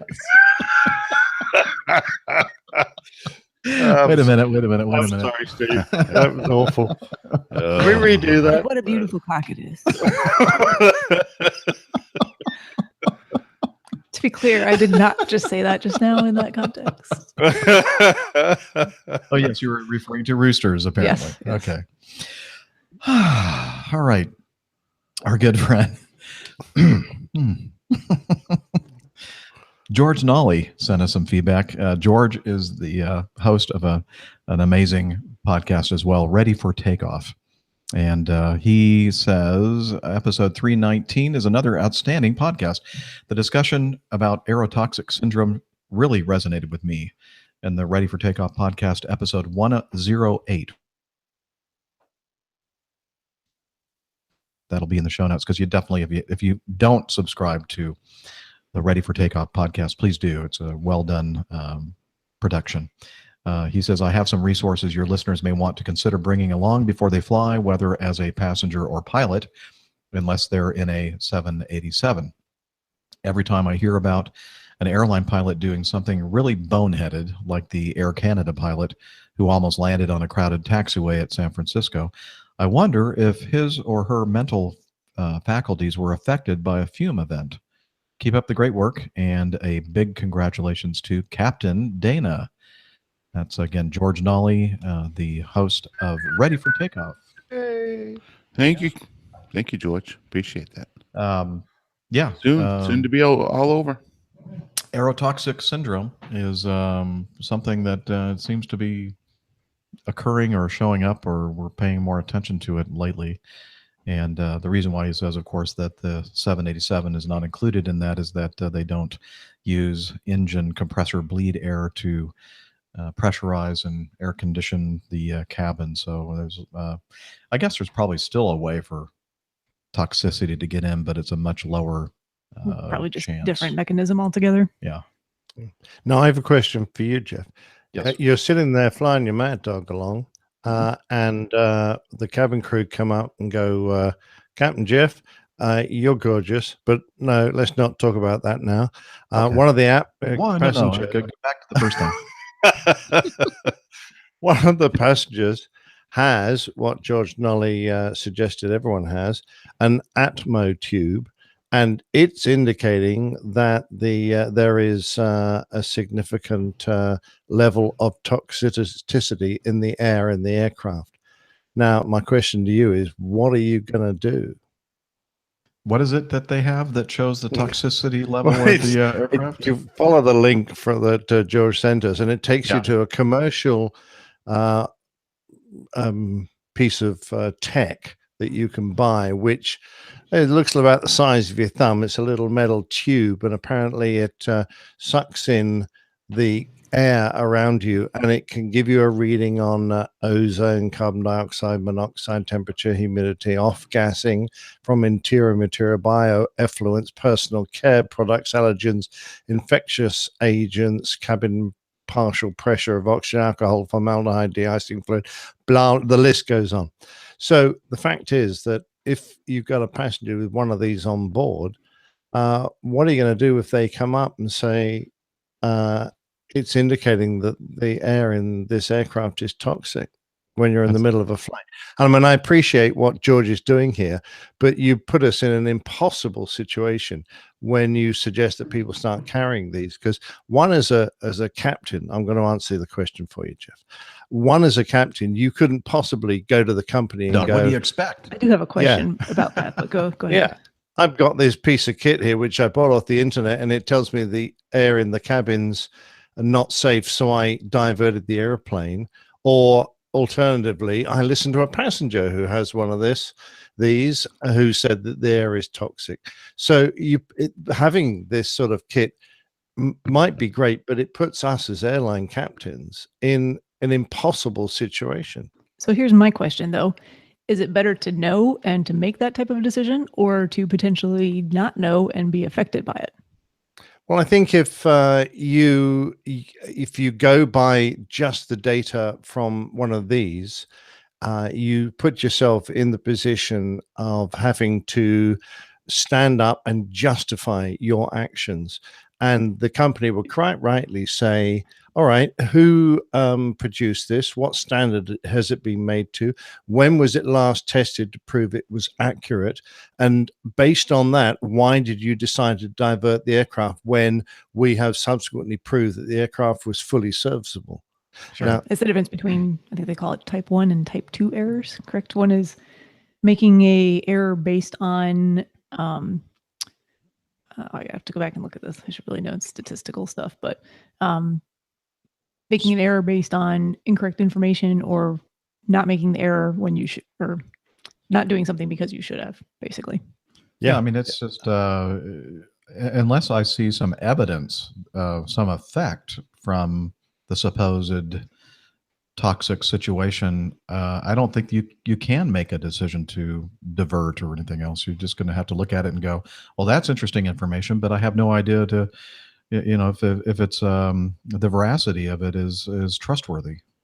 So that's exactly my point. That's exactly my point. So, I mean, it's a bit like having a personal breathalyzer. You might breathalyze yourself and go, oh, I'm fit to drive. And 5 minutes later, you're pulled in by a policeman who gives you an official breathalyzer, and you're now not fit. You've failed the breathalyzer. You go, well, hang on a minute. I've got this that said I'm okay. Well, that doesn't mean jack nothing in a court of law, or when the company looks at you and goes, did you thousands of dollars diverting this airplane and interrupting the journey of these hundreds of passengers? You've got to have equipment on the aircraft that is properly maintained by the company that gives you this information. You can't rely on something you just buy on the internet. So speaking of buying it on the internet, at least here, it's sold on Amazon.com, and I can have it delivered to my house tomorrow for $87.82. Well, it's I think gonna it would too be late. Yeah. It's gonna be a bit late. Yeah, 'cause Yeah, I you're know. leaving in about an hour. Yeah, exactly. But I don't know. There will be more trips in the future. Okay. There you go. Well, I think we should all get one just for fun and see if it ever goes off. Sorry, you broke up a little bit there. We didn't hear. what I you think said. we should all get one just for fun and see if it ever goes off. All right. We'll What's get the the. name of I need one of those what's the name that you radiation found badges, stuff man. there? I'm sorry. What's the name of the actual name of it? I'll order it and carry it with me. It's called It's an called an Atmo tube. tube. ATMO. Atmo tube. Atmo tube. Oops. We would say tube. You say Tube. in it. You guys have double O. So how do you say it? Tube. Tube. Tube. Yeah, Tube. because it has a U. Tube. Yeah. Tube. Tube. And you say Like- tube, which is two O's. TOOB. Tube. So how do you say PUB? Pub. Good one. If you had an E on the end, it becomes pube. I'm sorry. Next question. Ask me a hard one. Oh, we can go so many places. Oh my word. Thank Moving you. on. Yes, moving on. George, thank you very much for adding to the conversation here. And yeah, I don't know. I think we're going to hear more and more about this. What's scary about this item? It says the first thing about this item: warning, choking hazard. Yeah. Not for children under 3 years of age. Small pox. You're not supposed to stick it up your nose. You're supposed to eat it. Oh my god, that's funny. Oh boy. Hey, Richard sent us some feedback. Question for Steph, and you ready for that? Yeah. All right, here we go. Richard here. This is a question for Dr. Steph. I have had 2 DVT events, one in 2015, the last in October last year, probably related to short-term flights, not confirmed, is genetic. Mother had a DVT, factor 5 light. Questions are, I'm a runner, and I've started running the past 3 months, and I get pins and needles in my left leg, in the leg that DVT occurred. And this is obviously a circulation issue. There is long-term damage to those veins. Can you confirm that, that pins and needles, which sets in predictably at around 4 kilometers, is due to the DVT? Can you elaborate a little bit more on why there are pins and needles? And thirdly, is my running career now capped at 5 to 7 Ks, and it's not going to improve, i.e. there will always be DVT? In the 2015 event, I had the same issue, but it got progressively better. I could run longer distances over time, but I stopped running at that time at 7 Ks. Would appreciate if you needles in running and future prognosis. Much appreciated. Thanks. Okay, that was Richard asking about DVT. First of all, what's DVT? So DVT is a deep vein thrombosis or deep venous thrombosis, and it refers to blood clots that occur usually in the lower extremities in the deep veins. A common reason that people get them is from long airplane flights. They sit for a very long period of time, and they may have some insufficiency of those vessels, and it doesn't allow the blood to flow as freely as it normally would, and it can pool a little bit, and when the blood pools, it can start to coagulate and form blood clots. Certainly not a good thing. If those blood clots then break off into little pieces, they can travel up into the lungs and block the blood flow through the lungs, and that can be fatal in some cases. So definitely a serious condition, usually recognized by pain or swelling in the calf, particularly with moving the foot and ankle around. It'll cause pain in the calf. And like I said, a lot of people notice it after they've been on a kind of the classic scenario is a long plane ride. He's asking a couple different things there. And Richard, I'll go into some of this, but I certainly think making sure that you have a good evaluation by your local medical professional and perhaps by a specialist is not a bad idea, especially if it's a type of hereditary condition, because there are hereditary problems that can lead to blood clotting, and some of those things have treatment. So definitely make sure that you're getting that medical attention, and nothing can replace a thorough physical examination as well for some of these problems, which I certainly can't provide over or via podcast. So certainly a common question after patients have a DVT is, how soon can I resume activity or be active or go running? The concern is that if part of that clot breaks off and it goes to the lungs, that can be very detrimental. But just going through some of the recent literature on it, looks like most patients really can kind of let their body be their guide. So it depends on how much pain, discomfort you're having when you're up and being physically active. The biggest risk is probably within the first couple of days, but could last up until 4 weeks. So again, that's where it's important to meet with your medical professional.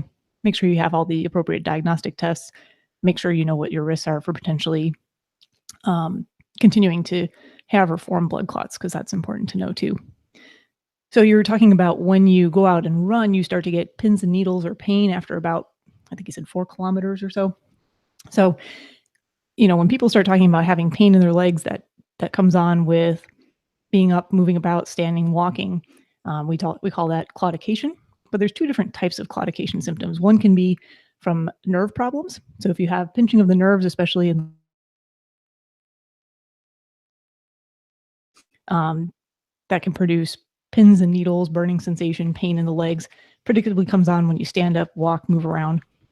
But there's also a type of vascular claudication, not as classic for causing some of the pins and needles and burning sensation. Pins and needles, when people's, if you sleep funny on your arm or something, you wake up and your hand is asleep and you can shake it out. A lot of people think that's a vascular issue. It's actually not. That's usually a nerve issue. You've compressed a nerve somewhere, and the pins and needles you're experiencing is because the nerve was compressed. And when you release that compression, you start to get that sensation back again. So yeah, it's like not usually a pain. It's just like a numbness. Yeah, well, it can be painful too. Okay. It can be pain, numbness, tingling. Vascular claudication, if you had blood flow issues, and usually those are not always venous conditions, so not the return blood flow, but the arterial blood flow, so the outflow.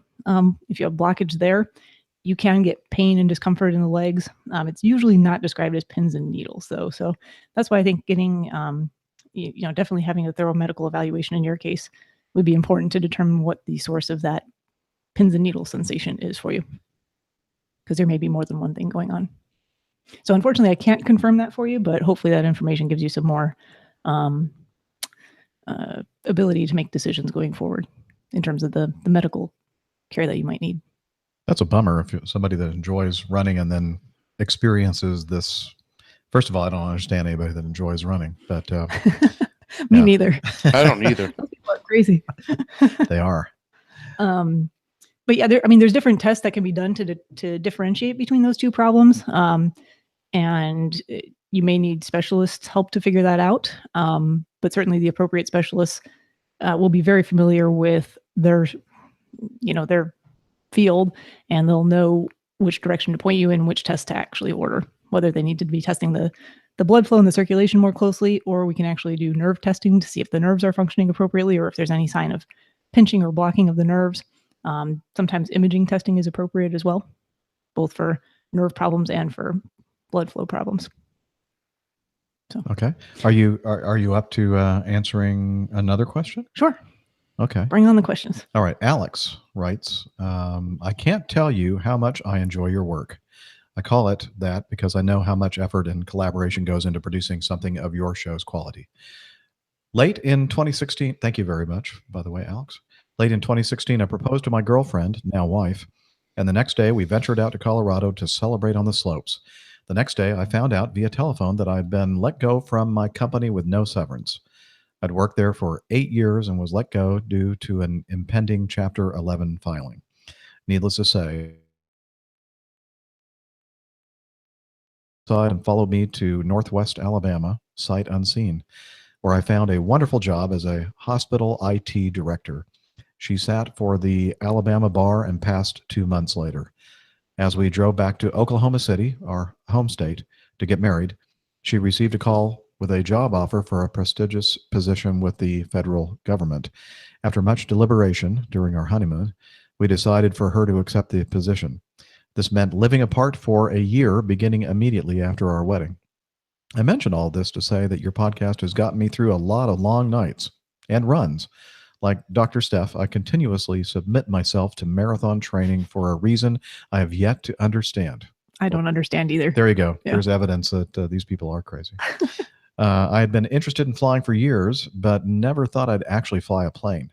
I'd familiarized myself with the FAR-AIM, the Federal Aviation Regulations, and the Aeronautical Information Manual, and various private pilot manuals, just because I was extremely interested in the process of aviation. After looking around, I found a wonderful CFI and a cheap, inexpensive plane, and now have a whopping 5 hours. I've loved every second and know that I will accumulate hundreds more. The aviation community has been wonderful, and through your podcast, I have found that there are friendly folks willing to answer questions from the lowliest GA pilot all the way up to airline captains. I do have a request. This is most likely for Dr. Stepp, but can you please explain your methodology with respect to the rollout flare process? I've heard many different strategies, but none seem to resonate with me. I find myself rolling out perfectly, but things get rocky from there. I'm sure this will improve with time. If you ever find yourselves in the Northwest Alabama Muscle Shoals area, please get in touch. I can also get to Birmingham, Nashville, and Huntsville within 1 to 2 hours if there's ever a meetup in these areas. I am now officially a Coffee Fund contributor. Yay! Thank you. Thank you very much. Doc, Captains, First Officer, thank you.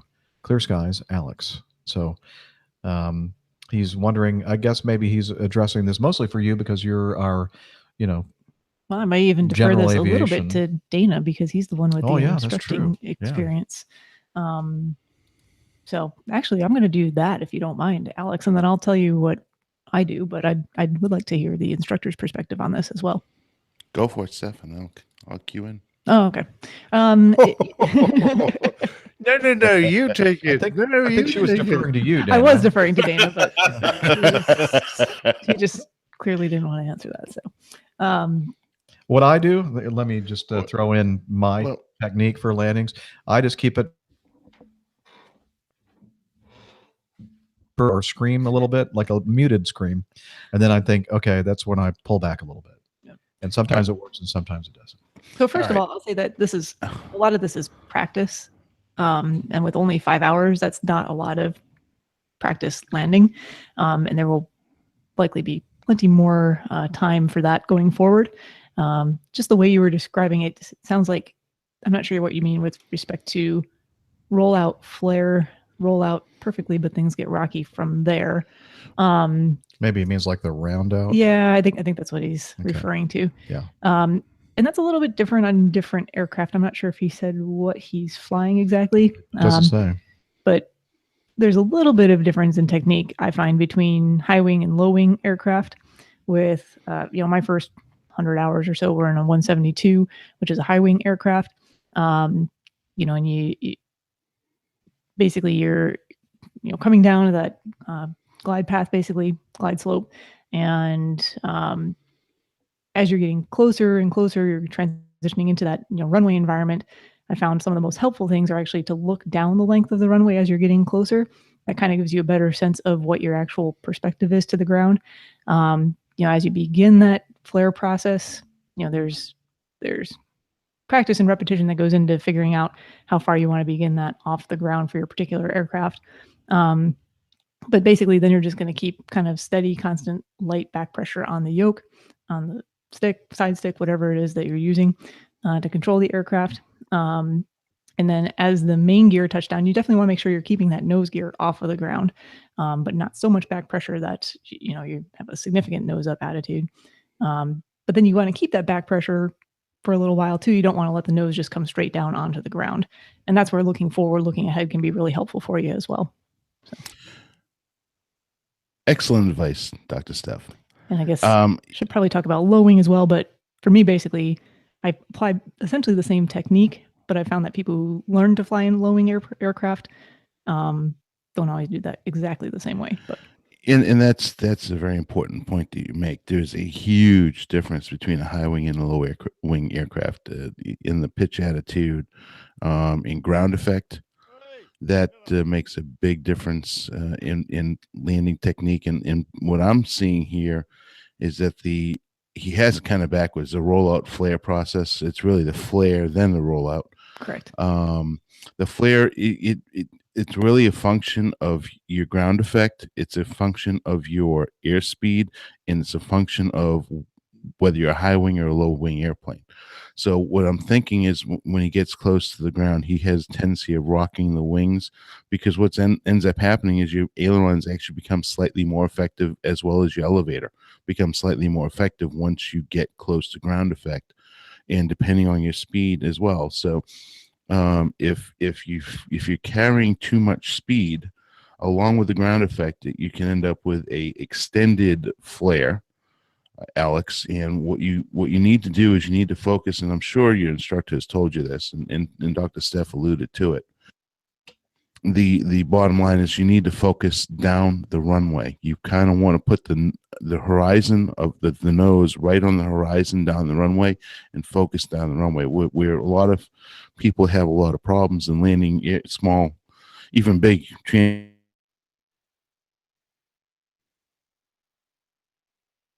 airfield, just the side of the aircraft, trying to pick up your depth perception. So, the important thing is just to remember to slowly flare the aircraft back. Don't over rotate it, don't under rotate it. And that's really a fine area in which you're trying to nail. And it really makes a big difference on your airspeed, your flap setting, and also the type of aircraft you're flying. So I wish I had that other piece. I'm assuming it's probably a 172 or a high wing aircraft. That's most aircraft that are used for training these days continue to be a Cessna type product. The big thing is just be patient with it. Understand that you have to correct for crosswind, correct for that the tendency to sit there and float a little bit.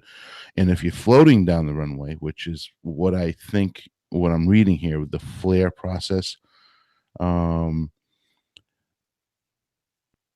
he finds himself quote unquote rolling out perfectly, but things get rocky from there. I mean, the way he put it backwards. I think what he means, he doesn't mean rollout. Rollout we think of as on the runway brake. Rolling out. He's talking about I think the it means round out. round out. Mm-hmm.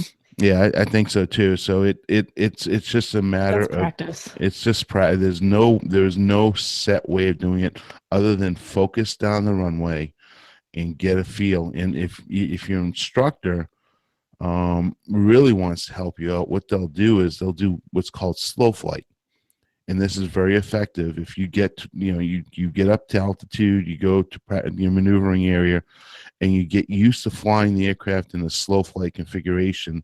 When I say slow flight, that means flying the aircraft with the flaps down, with the landing gear, if it's retractable, which is more than likely not the case, the landing gear down, and you just sit there and you hold the airplane at the minimum control airspeed. You're not stalling the aircraft, but it's really simulating a landing. You're really just kind of getting used to flying the aircraft, not rolling it left or right, just holding the nose, holding the altitude, holding the airspeed. And if you get your flight instructor to get to work with you on that, and it will give you a much better feeling of how the aircraft is going to feel in a flare. Because what you want to do is when you're rounding the airplane out, you want to get your vertical speed to as low as it possibly can be, i.e. you want to touch down 1 to 300 foot per minute descent rate the most, ideally right as you roll out 0. But the danger of that, like I had just the other day in the airplane with Tony, I touched down too softly and the spoilers never came out. So that's that ended up. You don't have to worry about that in most GA aircraft, in the GA airplane. I'm just laughing about it because I ended up with 2 landings and I was making fun of Captain Jeff a couple weeks ago. But anyways, so MCA, minimum control of the airspeed, slow flight will really help you out with that, and focusing down towards the end of the runway when you're in the flare, that will help you out as well. Anything else? I hope we answered your question, Alex. But I really think it all comes down to practice too. Eventually, you're going to know what that sight picture is. You're going to understand it. You're going to understand how much, how quickly or slowly you need to begin that round out process, flare process, and it'll make more sense as time goes on. And well, and the thing is, go ahead. Go ahead. I was just reading back here, and he has a whopping 5 hours. Rome's not built in a day, and I can assure you, one thing I'd really like to know is which type of aircraft you're flying. And 2, 5 hours trying to learn to land an aircraft within 5 hours. I would expect a little bit more than 5 hours as far as you get more proficient with landing the aircraft. So don't put too much pressure on yourself. Is what I'm trying to say. And Alex, once you get to the point where you make perfect landings, you'll make a perfect landing every single time for the rest of your flying career. Guaranteed. I absolutely bear witness to that. I've seen that. Jeff is he lands the aircraft perfectly. Even have video footage proving it. Well, you know what? I think that what I like to say. Okay, Nick, that's a nice comment there. When sometimes you'll just come in and you're thinking this is going to be really great, and then it's not so great. It's always those times. Whenever you're thinking that's when it's gonna just. And I say to people, like those, if you're a baseball fan, the people out there that are the home run stars, the home run hitters. Well, guess what? They may be leading the league in home runs, but take a look at all their stats. Occasionally they'll strike out. And so that's kind of the way it is with landing an airplane. Sometimes you'll hit than hitting home runs for most of us. So, but you said you have a good instructor. You're going to learn to do safe landings, and that's what counts in the end. So, and there are really 3 different ways of landing an airplane. 1, you can use the airplane again, which is always a bonus. 2, might be able to use the airplane again with a little bit of work. And 3, the last one you don't want to, which is never be able to use the aircraft again. So as long as you can walk away from the aircraft, that's a great landing. Yeah, good landing is if you can walk away from the aircraft. A great landing is if you can walk away from the aircraft and use it again. Exactly. There you go. Let's see. I think it's time now for this week's installment of the fabulous Plane Tales. So take it away, old pilot.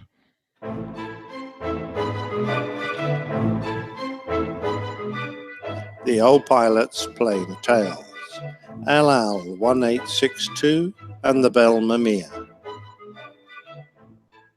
It was before the Second World War when the concept of a utopian development won over the town planners for the city of Amsterdam. It wasn't until the 60s, however, that the dream of an idyllic garden city became a reality, and with the promise of wide boulevards, generous open spaces, plentiful communal services, the Belle Mamiya project was started. The developers imagined that well-urbanized humans would love their modern concept of living in spacious mid-rise apartments full of natural light, in living zones designed for their needs. However, instead of becoming a city for the future, the Belle Mamiya became one of the most problematic neighborhoods in Europe. When the elevated roadways, shopping areas, restaurants, cafes, and promised fast metro links eventually appeared, it was all too late. The middle-class, middle-income earners who should have flocked to these modernist apartments stayed away. The few that did buy into the dream found that the many unoccupied spaces were taken over by squatters and the homeless. It became a place to dump Suriname immigrants, legal or otherwise. The crime levels soared, and built with such confidence and dreams, it fell into neglect, a place where nobody who had a choice would want to live. There were 13,000 apartments, 31 parking garages, 68 miles of corridors, hundreds of elevators, and slowly it filled, but mainly with thousands of newly arrived citizens who came from had disappeared into the shadows, an area of criminality, drug abuse, with a nearly 90% unemployment rate. And on top of the neglect and deprivation, a disaster was about to fall onto the Belle Mimea from the sky. It was the evening of the 4th of October 1992, and at Amsterdam Schiphol Airport, Captain Jithax Fuchs, his first officer and flight engineer, were waiting to pick up their El Al 747-200 cargo aircraft, which was inbound from New York. Once it had been refueled, they were taking it on to Ben Gurion Airport in Tel Aviv. There were no significant snags, and with the transit checks complete, the aircraft taxied out for a 1720 Zulu slot. They had nearly 115 metric tons of cargo, 72 tons of fuel, and a young lady who was flying with them as a passenger so that she could get to Tel Aviv in time for her marriage. After an hour's delay, Flight 1862 lined up on runway 01 left, now known as 36 Center. It was the first officer's leg, so he advanced the throttles and they began the takeoff roll. At 32, the first officer was the youngest of the crew members. The flight engineer was 61 and the captain, an ex-Israeli Air Force fast jet pilot, was 59. So this was an experienced and capable crew. Their journey started well, and they climbed out on the Pampas departure, turning right as they cleaned up. They expected it to be a routine trip, very much as a China Airlines freighter crew had only 10 months prior. They had been climbing out of Taipei in their 747-200 and were passing around 5,000 feet when they reported engine problems. They had a fault and needed to return to the airfield. The controller gave them a left turn to vector them back around, but after a couple of minutes they reported that they couldn't turn left. A right-hand turn was approved and acknowledged.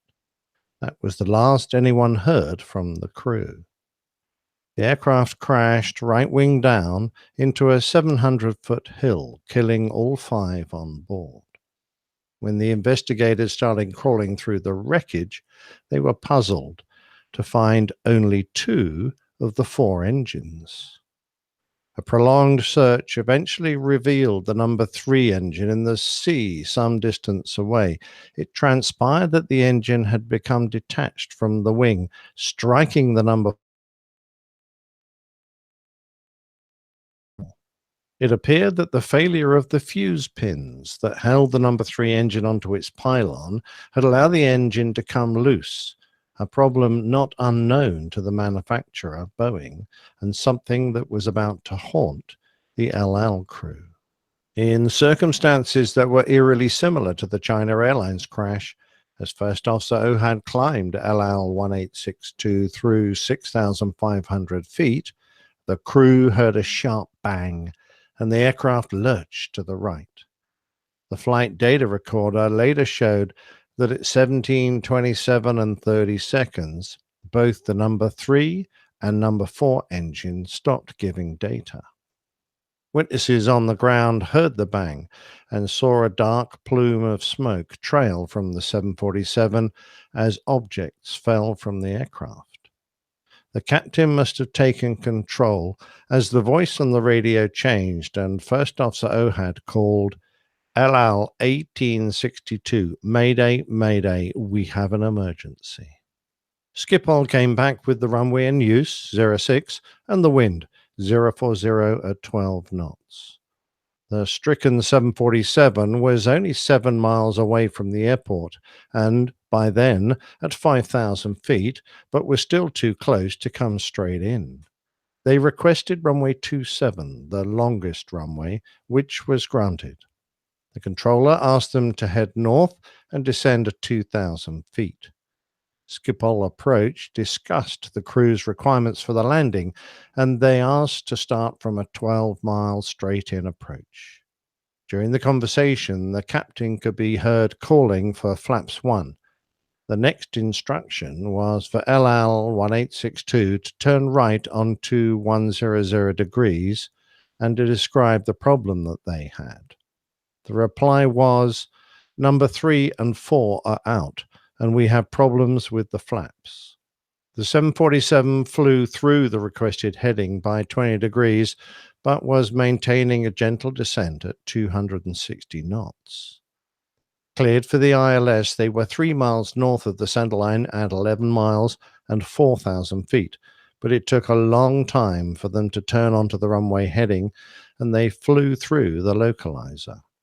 The controller tried to turn them back, first heading 290 and then 310. The instructions were acknowledged, but First Officer Ohad added, "We have a controlling problem." 25 seconds later, with the sound of the stick shaker and ground proximity warning system in the background, LL 1862 made its final transmission, going down. On seeing a large plume of smoke, the Schiphol tower controller called his colleague working in the approach room and said, "It's happened. It's over." The heavily laden aircraft struck the top of an 11-story apartment building in Belmamir in a severe nose-down attitude. Debris was scattered over a 600-meter area, and a fire started immediately. The scene was horrific, with huge fires blazing in the blocks. About 50 apartments took the direct impact of the crash. Even while fires were raging, residents were scrabbling through the rubble looking for survivors.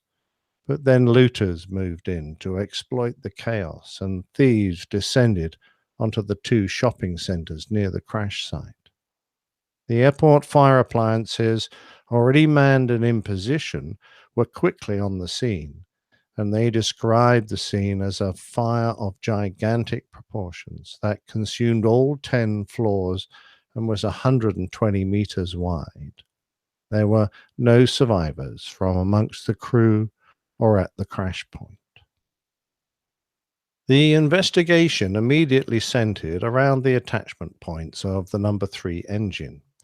After it and the number 4 engine were recovered from a lake below the flight path, but some distance from the crash, it became obvious that the attachment pins on the number 3 engine, known as fuse pins, had broken, allowing the engine to come away from the wing. When it did so, it tore the leading edge of the wing between the 2 right-hand engines completely away and then struck the number 4 engine, causing it to detach as well. When Boeing built the engine pylons, in case an engine came adrift, they were designed to part cleanly, leaving the wing undamaged. Fuse pins at the front and back were supposed to fail first to ensure a controlled separation. However, the fuse pin design was not new and based on the needs of the 747, but on the earlier 707 pylon.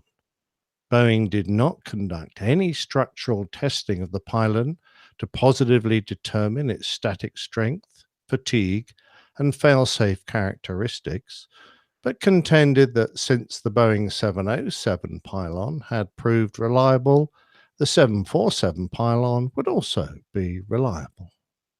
However, there was also a long history of near disasters, plus the Air China crash, that directly implicated the pylon design. The number 4 engine of a 747 freighter started to break free during landing. In 1992, a 707 freighter lost both its numbers 3 and 4 engines when the lugs failed. Another 707 lost its number 3 engine, which fell off during a takeoff. A 747 was discovered to have a drooping number 3 engine, and an inspection revealed a fractured fuse pin. The list goes on, and well into 1993, when 5 months after the LL crash, another 747 freighter suffered a separation of their number 2 engine during climb-out. Should the manufacturer and the regulatory authorities taken a firmer hand on the problem? I shall let you be the judge, but I think I know what Captain Fuchs and his crew would have said. In response, the FAA issued a number of airworthiness directives addressing numerous fatigue problems in the pylon structure, including the fuse pins, lugs, and fittings. Back in 1979, Boeing had been informed of cracks in the old-style bottle-bore mid-spar fuse pins, and mandatory inspections were introduced to check for corrosion and for the application of a corrosion preventive compound. In 1982, 10 years before the El Al crash, a new style fuse pin was introduced. But by 1988, cracks and corrosion pits were appearing in those as well, since it appeared that there was an absence of primer and corrosion preventative compound on the inner surface of some of the pins. From the time of the original installation of the new pins, 23 reports of cracks had been given to Boeing, and on the 21st of September, 13 days before El Al 1862 took off, the company met its operators to advise them it was developing yet another new style of pin. For the crew of the El Al freighter and the people of the Belle Mamiya, it was too little, too late. Because of the fire system logic, Captain Fuchs almost certainly had fire indications from his missing engines. His hydraulics and pneumatics were badly compromised, and the control surfaces on his right wing had almost completely failed. It is not known if he understood the severity of damage or even that his engines had parted company. The airflow over the damaged right wing would also have made the only working aileron on that side much less effective. It's unlikely that he was aware knots, he was on the cusp of losing control. Subsequent evaluation indicated that to keep the aircraft straight, the captain would have needed full rudder and up to 70% of his lateral controls deflected to stay straight.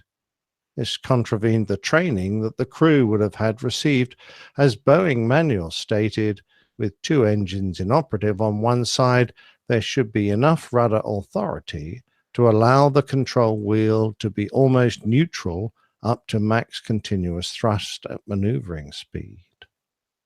Why the crew accepted a right-hand pattern to position themselves for landing is unknown, but turning into the damaged wing wasn't the wisest direction, particularly when they tried to slow and configure the aircraft for landing.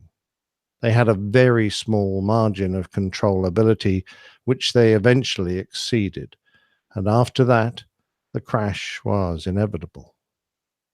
But what of the ill-fated Belle Mamiya? Initial estimates put the death toll on the ground as high as 200, but in the days following the disaster, this number was lowered to only 43, although the mayor of Amsterdam said that 240 people were missing. Official numbers were difficult to obtain since so many occupants of the Belle Mamiya were illegal immigrants and therefore not accounted for.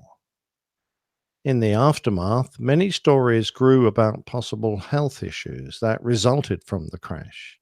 At the time, Boeing used a couple of 100 kilograms of depleted uranium in the tail as a trim weight, and the cargo also had 190 liters of dimethyl methylphosphonate, a chemical weapons convention Schedule II chemical, which, amongst other uses, is used to make sarin nerve gas. Authorities played down the danger of these substances, but nevertheless, there has been considerable evidence of chronic illness amongst those living there that they have linked to the crash. When the spotlight of publicity hit the Belle Mamiya, it did, however, do some good. A proposal for urban renewal was put forward that would attract more middle-income families. Those long-term inhabitants, however, had grown used to things and resisted plans to demolish some areas and change others. They referred to their neighborhood as the colorful perspective of the Southeast. It possessed ethnic diversity and a unique cultural flavor.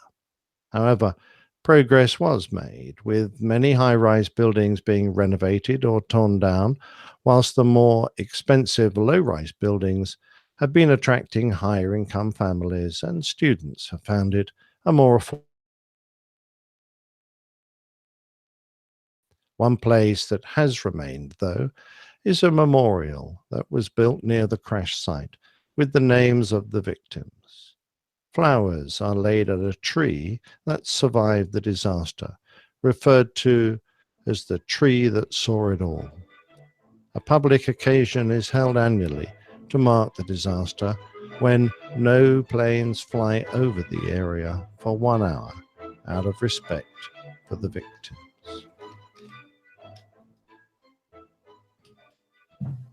Well, Plain Tales is a featured segment of the Airline Pilot Guide podcast. Jeff. Find us at You're supposed to fade that bit airlinepilotguide.com. out. it'll be all gone. Don't you worry. Yeah. Pause. Well, that was a sad story. It is. It's quite an eye-opener as well, because I had no idea that the 747 suffered from this problem and for so long, and that so many aircraft had been affected by it.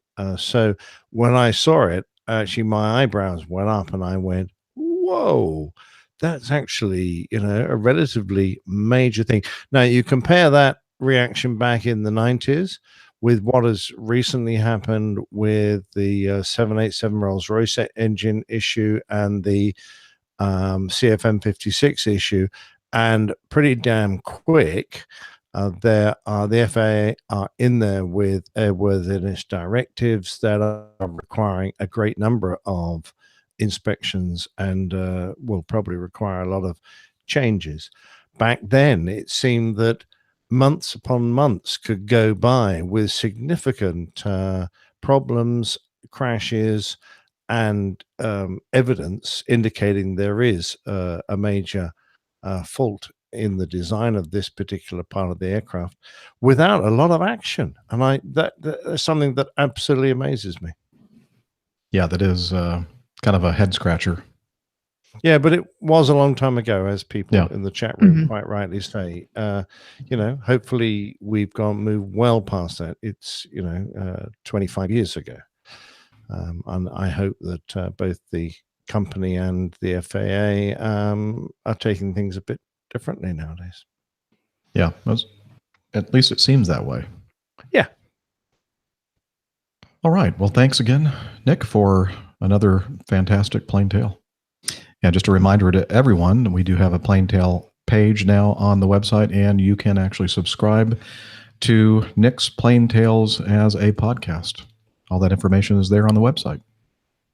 And thanks very much indeed, Jeff, for all the work you put into that. Are you being sarcastic again? No. Okay. No, that was absolutely genuine. That was from the heart. It was probably me Skyping a bit. Just kidding. You're welcome. And all your hard work as well. So let's see. I think I skipped number 8, which is Tony. And he writes, yesterday, a very rare hot sunny April day in England. This yesterday was on the 19th, 18th of April. So let's see. I was walking by the Thames in Windsor, happily tracking aircraft taking off from Heathrow. A bit later, we had lunch in a riverside restaurant, and I noticed that the aircraft were now coming from the west and landing over Windsor. My wife asked me why that had happened, and I really didn't know. The wind was light, direction was difficult to determine, but I would have said southwest. I would have thought changing the runways round in the middle of a busy day was highly disruptive, and so I wondered what would trigger such an action. What do you guys think? As usual, thanks for the great podcast. Cheers, Tony. So, Captain Nick, since you're kind of living over there from that neck of the woods, I have a feeling you might know the answer.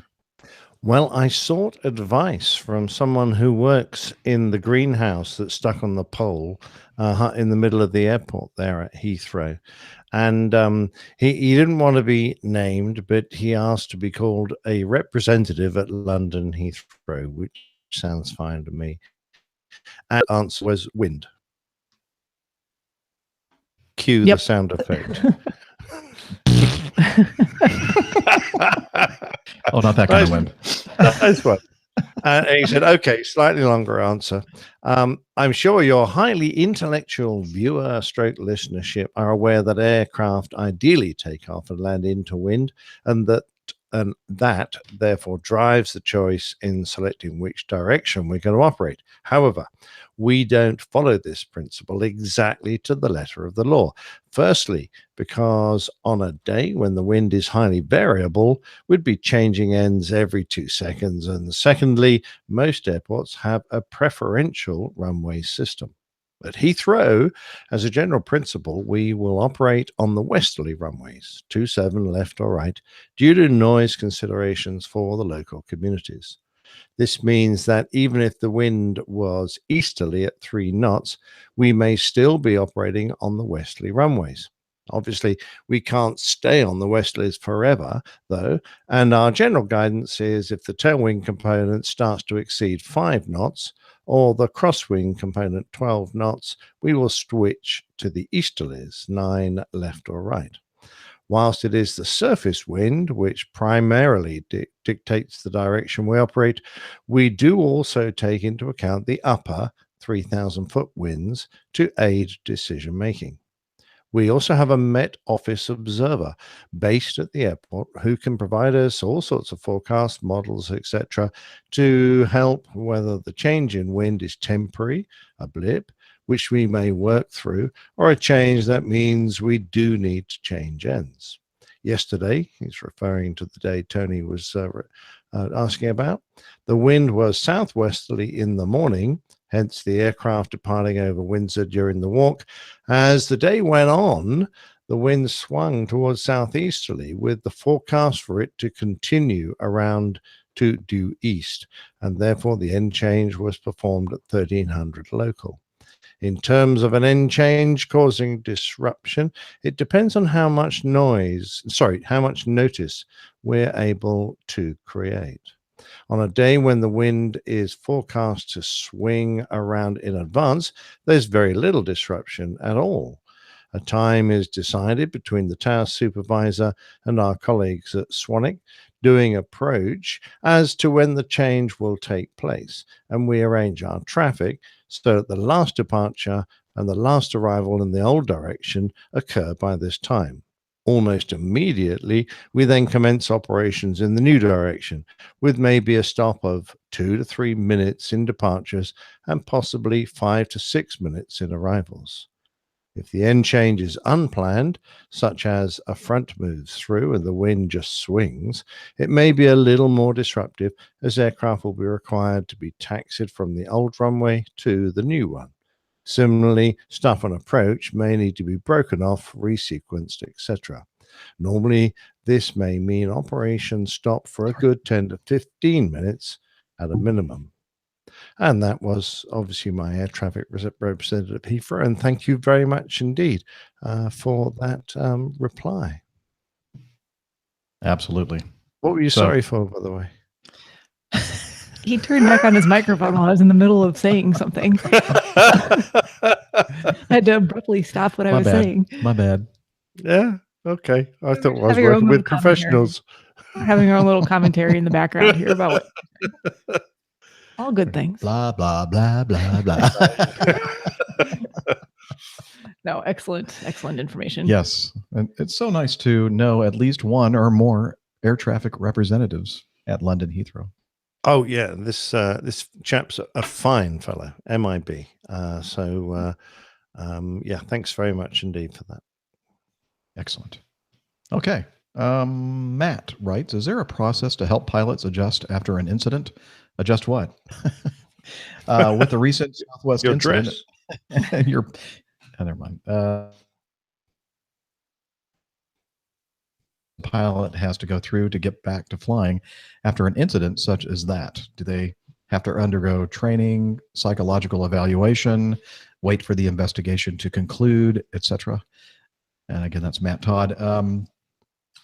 Well, I'm not sure exactly what they do at Southwest Airlines, but I have a feeling it's probably very similar to Acme, where anytime we have any kind of a situation like even correct me if I'm wrong, Dana, if you're there, an abort situation, a high-speed abort, or any kind of an emergency declaration at Acme, we are required to contact our duty pilot, and usually the duty pilot and a representative from our safety department and or the chief pilot's office have to kind of decide whether or not to let us continue to fly our trip, or if we are going to be taken off of it or whatever. But not sure about the psychological evaluation. I'm sure there wouldn't be any training to have to undergo because they didn't do anything wrong. So that's usually reserved for something that you've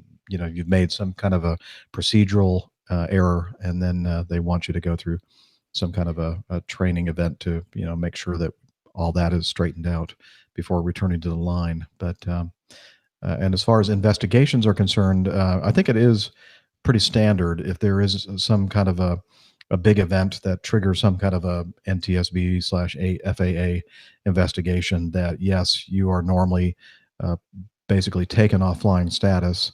And usually, at least with my company, the company will pay you for flying the trip, even though you're not actually flying the trip. So it's a pretty good system. Interestingly, though, I don't know what they did for the pilots in this case, but I did read an article that kind of detailed what Southwest did for the passengers. And I'm sure this is similar across large airlines here in the US and around the world. But they actually had representatives fly up there pretty near to immediately to meet with passengers, to be on site for passengers who didn't want to continue on that day and stayed in hotels. The employees and representatives were actually available the next day to offer counseling and guidance. So a lot of support goes into these types of incidents. Excellent. Hopefully some training on how to wear their oxygen masks as well. That would be good training. Yes.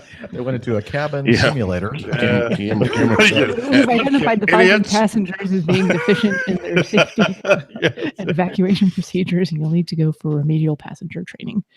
Yeah. Exactly. Yeah. Well, and obviously they don't pay attention, but yes, I was here the whole time listening. I'm sorry, I didn't realize that my I was muted on Google Meetups. Anyways, yeah, Jeff, you're absolutely right. As a former duty pilot, we would, anytime you have an event above 80 knots, it requires a flight ops management approval for you to continue. More times than not, that was not necessarily the case. Usually they pull you offline. That was my experience, at least. However, when they asked about the psychological issue, I have never seen anybody or any airline give the pilot any type of psychological help. If you remember the movie, I hate to go there, but the movie Sully, there's a lot of scenes in there when he's in the hotel room all by himself and suffering through. I don't know if he was, if Jeff Skiles or Captain Sully were offered any type of assistance in that manner.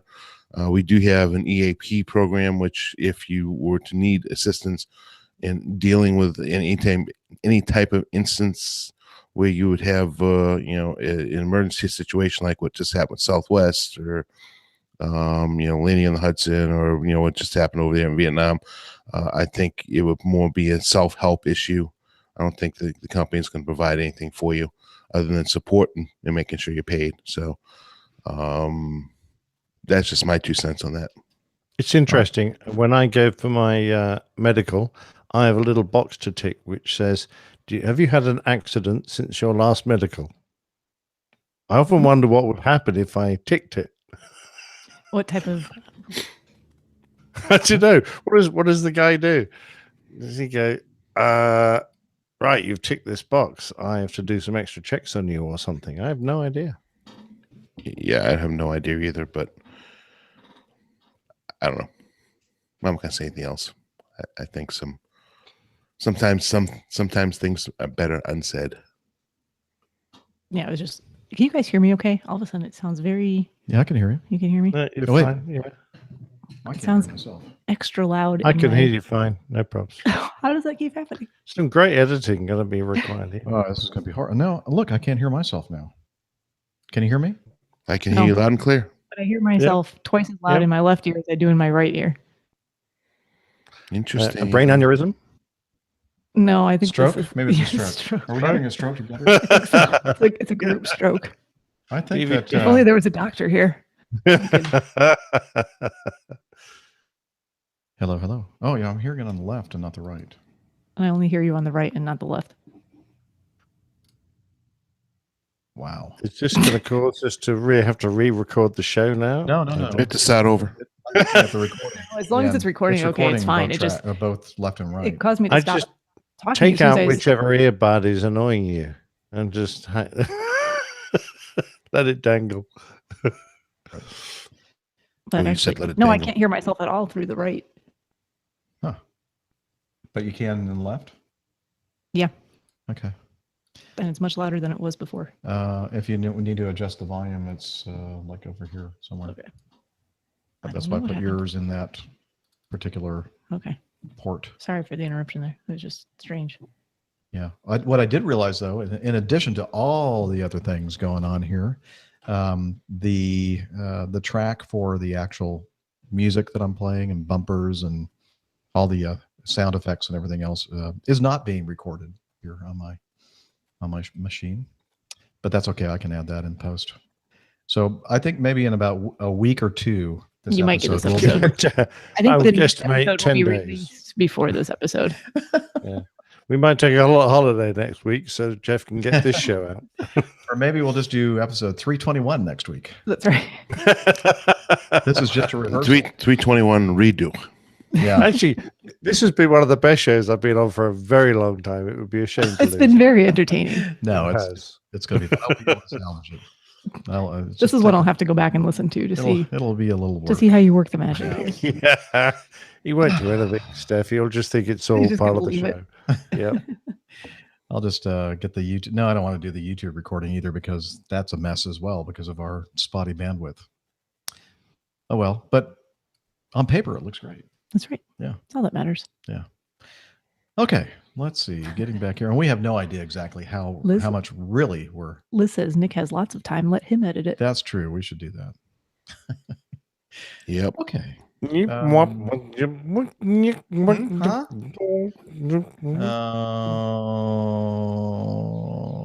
I'm not sure I want to. Well, let's skip this one. No offense, Colonel Jeff. Skip number 11 because there's another one that Colonel Jeff sent us in that I definitely do want to cover, which is toward the bottom here. Should we just go ahead and skip to that one and then we can just jump let's do around? that and Okay. see because I've only got about. Okay. Well, I have to leave here in about half an hour. All right. So let's go to number 15. Woo. This from the other Captain Jeff. Apparently, according to Pip, the good-looking, Better looking. I the think is what he better-looking said. one. Yes, the better-looking one. I guess that doesn't sound quite so bad when you say it that way. I think that's how he put it. Yeah. Okay. Very funny, Pip. You know, I'm always getting little references in his show, derogatory He's references. No, not subtle at all. No, no. Captain Jeff, you may want to listen to live ATC from yesterday, April 21st. The occurrence was around 0021 American Airlines 1458, departing runway 25 right out of Phoenix, climbing through 8,000 feet. They, does he want this to be anonymous? No, I don't think so. I think he wrote Just it. interesting the way the personal pronouns and stuff that we're using here are. I thought maybe they have a close. Well, maybe you encounter with could the play it and then we could read it. Okay. Hey, let's do this one from Colonel Jeff, the other Captain Jeff, the good-looking one. Departure American 1458 at a 2.2, climbing via the Zydog to 8,000. American 1458, Phoenix departure, radar contact, climb and maintain, flight level 210. 210 American 1458, 21. American 1458, clear to exit Zephyr. Direct Zephyr, American 1458. Departure, American 1458. American 1458 Phoenix. Yeah, we just passed a drone at 8,000 feet going the other way. American 1458, thank you. American 1458, you said it was going southeast then? Yeah, opposite direction of us. I'm not sure it was actually going that way. We just passed it. American 1458, thank you. Sun Country 604, Phoenix departure, radar contact, maintain, correction, climb and maintain, flight level 210. Climb and maintain level 210, Sun Country 604. Country 604, report of a drone moving southbound over Zydog, use caution. All right, thanks. Sun Country 604, turn right heading 030, when able, clear direct, Mr. Bill. Right heading 030, Mr. Bill when able, Sun Country 604. Country 604, thanks. I'm trying to keep you east of the reported drone, but it is moving south, so use caution. All right, do you have an altitude on them or no? Altitude was reported at 8,000. All right, we're looking, no joy yet. American 1450, thanks for the report. Can I get Albuquerque Center 128.45? Say ya. 2845, American 1458. Departure 633 is out of 2.3, climbing 8,000. Alaska 633, Phoenix departure, radar contact, climb and maintain, flight level 210. Climb and maintain, flight level 210, Alaska 633. Alaska 633, thanks. Report of a drone over Zydog moving south at 8,000, use caution. Okay, thanks for the heads up, appreciate it. What kind of nutcase would see a drone at 8,000 feet? I thought you were going to ask which one would fly it, but I guess you're right on both accounts there. No, that's you must have eagle eyes. Yeah, man. I mean, imagine that's something that small. Pilots. 8,000 things, feet. right? That's yeah. Obviously, he has really good eyes, Mhm. eagle eyes, because he flew the Eagle. But yeah, 8,000 feet. That is a surprise. You can tell. You can hear the surprise in his voice, or kind of irritation as well. Mhm. That they saw this. I didn't know that those things could go up that high. Well, we That's have amazing. one reported in one of our holding patterns at flight level 130. So yes, they do go that high. And if this thing was like 4 feet across, chances are it was one of those really powerful commercial ones that was quite capable of climbing up there. I think if you read, I don't know that we finished reading what he actually said about it, but why don't you read what he said about that? he says, Captain Jeff, you may want to listen to the live ATC from yesterday, April 21st. That's what we just listened to. Around 0021 Zulu or 1720 local, departing runway 25. What was that, Phoenix? Yeah, Out of 25, Phoenix. right. Climbing through 8,000 feet, they have a close encounter of the, quote, drone kind. It's my voice you'll hear talking to departure as the drone goes by under our right wing. I saw it about 200 feet out in front of us. I thought it was a balloon until I saw the wings. So that may hint to what kind of drone it was. It was at least 4 feet across. FO only got a glance as it went by his window. Estimate it passed at less than 100 feet below our right engine. So, wow. From Colonel Jeff. Close call there, Captain Jeff. And I know that Colonel Jeff is listening. Yes. Because he just sent me a private message. And he took umbrage to my characterization of being what kind of nut would call a drone at 8,000 feet. Really? Oh. Yeah. But yeah, it's always cool to hear somebody in our community on the radio like that. And just sorry it was in this circumstance where, people out there flying these darn drones, they should know better. There's no reason for them to be, mixing it up with commercial airline traffic or any other kind of traffic with humans inside. Well, from that traffic that Fred showed us of that drone that was being deliberately flown onto the approach of aircraft. And then the operator was trying to flip it over so that he could watch the aircraft go underneath him and then flip the drone under and watch it depart away.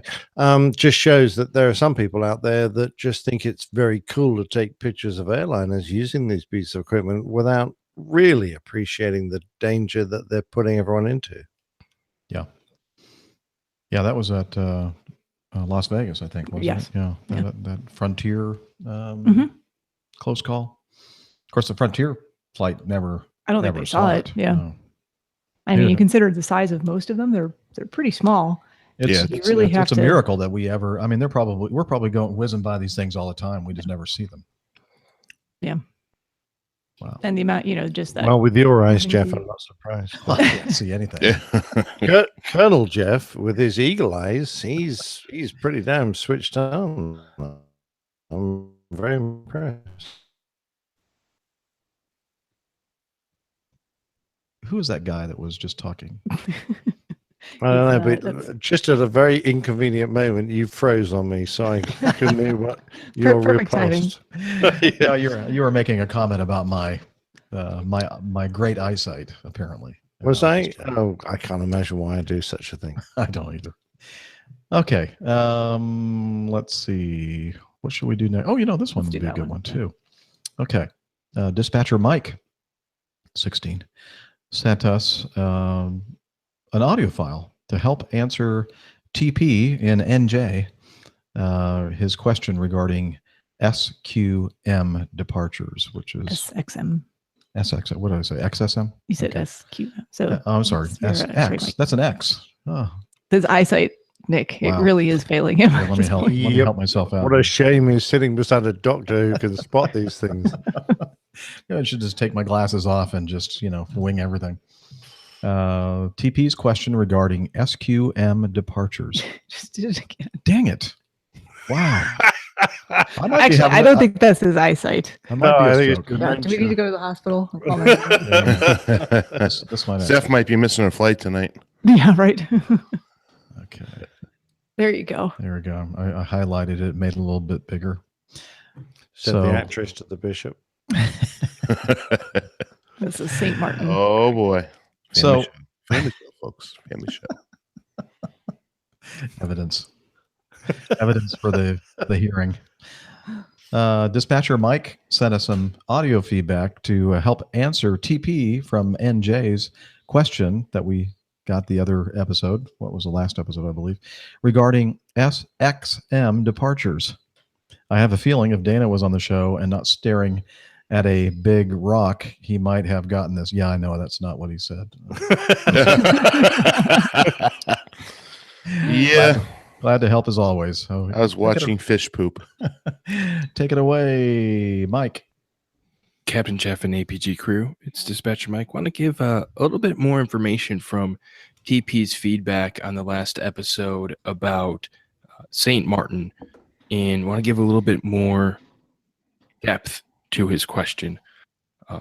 If we don't recall, TP's question was, why did the American Airlines flight depart runway 28 while it generally was against the flow of all the other traffic at St. Martin?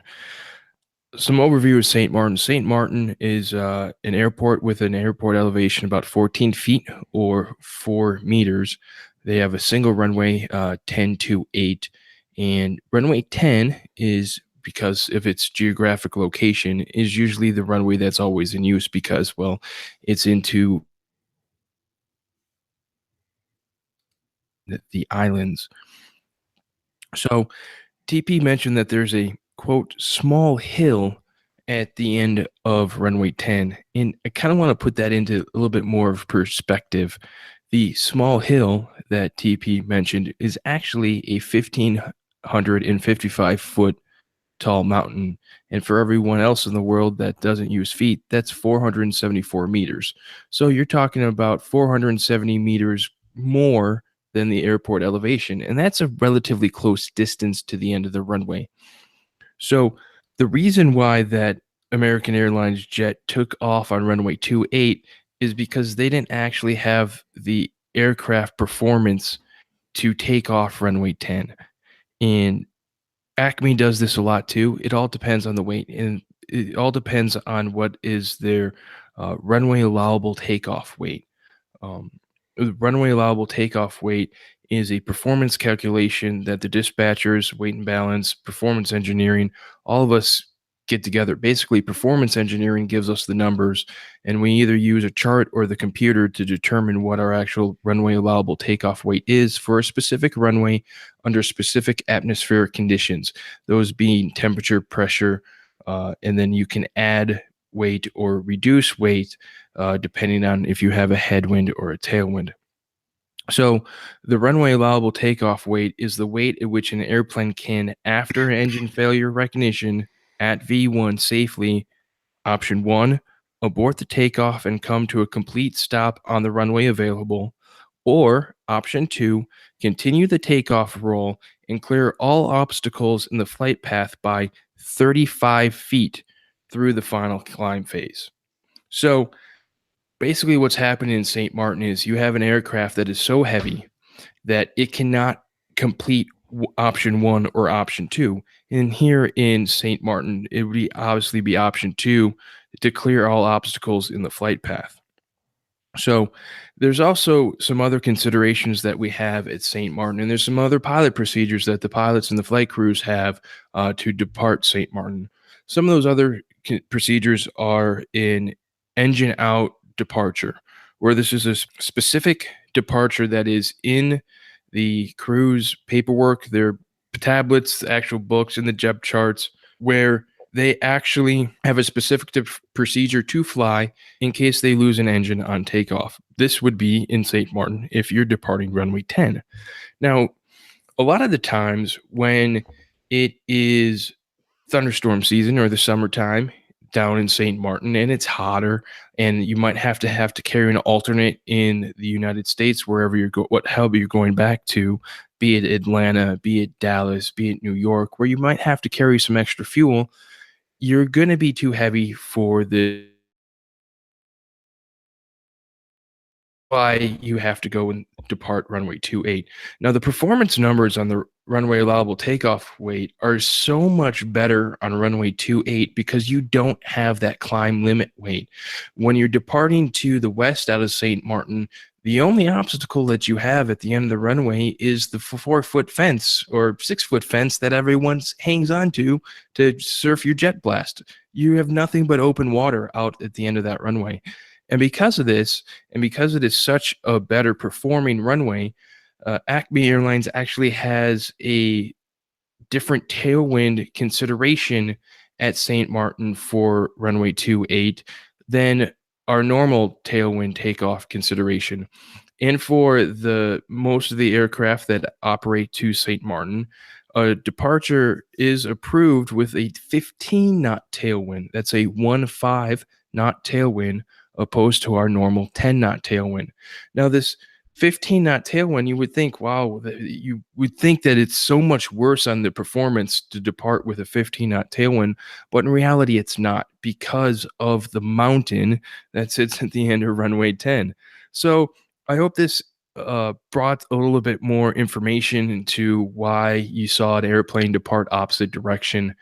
A lot of it really depends on the atmospheric conditions down there in St. Martin, but also a lot of it depends on how much fuel, how much passengers, how much baggage, how much cargo is actually loaded on the airplane for their takeoff weight. And remember, we're doing this all out of safety, that we want to have the safest available takeoff weight for the passengers. And it's also mission oriented. We want to carry as much weight as possible and not leave anyone behind. So TP, I hope this answers and clears up your question about why you saw an airplane kind of go against the flow down there in St. Martin. But I would agree with you, TP. If you're a true Av geek, you have to go spend at least one afternoon on Maho Beach. Thank you, Mike, for sending us in that audio feedback to kind of explain why it is that TP saw, at least in his experience, American Airlines using the opposite direction, where it seemed that all the other airlines were using the runway into the prevailing wind. Yep. Very nice explanation. All right. Well, you know what? Steph has a flight to catch to Germany. I do. Do we ever resolve if is it Hamburg or Hamburg? I know Fabian. I don't know that he was. They were starting to discuss the phonetic spelling of it, but I think I'll just ask someone when I get there. Yeah, well, that's a great idea. You're going to be there, so you might as well find out from. I'll ask a local. Yeah. All right. Well, that plus many, many more questions that are just confusing you listen to the show. I'm not sure why you listen to the show. We create more questions than we answer. That I is think. true. That is true. So we're going to cut it off right now. So that I beg your pardon. Yeah, well, no, please don't cut it off. I like it too much.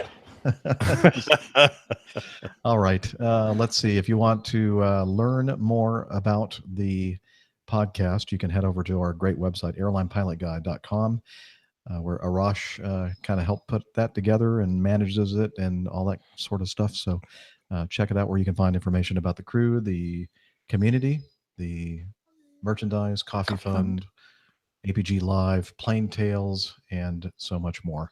Again, that's airlinepilotguide.com. And we have a couple of apps for the Android and iOS platforms that you can do much of the same thing that you would do on the website. And just look for it in the respective app stores for your particular platform. Social media? Social media. We are on Twitter using the handle @APG Crew. Find us there. You can interact with all 4 crew members, and our individual Twitter information is posted at the top of that page as well. You can also go over to facebook.com/airline pilot guide to interact with us in the community there as well. More information about things like meetups, articles from the internet that are of interest to the community, all kinds of good stuff going on there. So. And we also have a team on Slack, and Hillel manages that. So Hillel, tell us how we can become part of that team. APG listeners, please join us on our Slack team. On Slack, we share news and ideas. We suggest episode and Plain Tales topics. We plan meetups and events. To get into the Slack team, please send me a tweet with your preferred email address to @HI11E1, and I'll send you an invitation. That's Hillel @HI11E1, and see you in Slack. Thank you very much. And again, big thanks to our producer, Liz Piper. Liz is responsible for helping us manage a lot of the things behind the scenes, including lining up the feedback and news items for the show and so much more. So thank you, Liz, for that. We appreciate it very much. Yeah, absolutely. Great job. And until next time, wishing you clear skies, unlimited visibility, and tailwinds. Take care, and God bless. Cheers, y'all. Good luck eating those hamburgers, Steph. Hasta la vista, baby. Bye. Did there supposed to be some music Say around something. now? Say something. Say something. Yes. Who's recording you? Okay. I don't know what's supposed to be recording what there, but Yeah. New setup this week, Jeff? thing on the screen on this computer is a big mystery to me. I have no It is idea. to me, apparently. I have no idea how it works. He's still learning. I am, actually. I learn something every day. Okay. Well, At least it's not a technological nincompoop like I am. no, you're no nincompoop. We've definitely No, seen worse. there's a level below nincompoop. Wow. Step, do you know that one? Wow. Go catch your Okay. flight, Steph. Yeah. There's gonna be we need HR to leave. There's gonna be a fight here. I just need to make sure that this all gets wrapped up in an amicable manner. Yes. No one gets. Well, into we're a going to fight. wrap it up right now. Normally, we hang around after the show. For those of you in the chat room, you know that. But today we're not, because she needs to get out of here. And I'm starved. And good luck, Steph. Thank you. Fantastic Everybody run. for hanging out with us today. Yeah. Next week. Bye, everyone. Bye bye. Great technical performance, Jeff. Well done, mate. Thank you. Thank you. Appreciate that.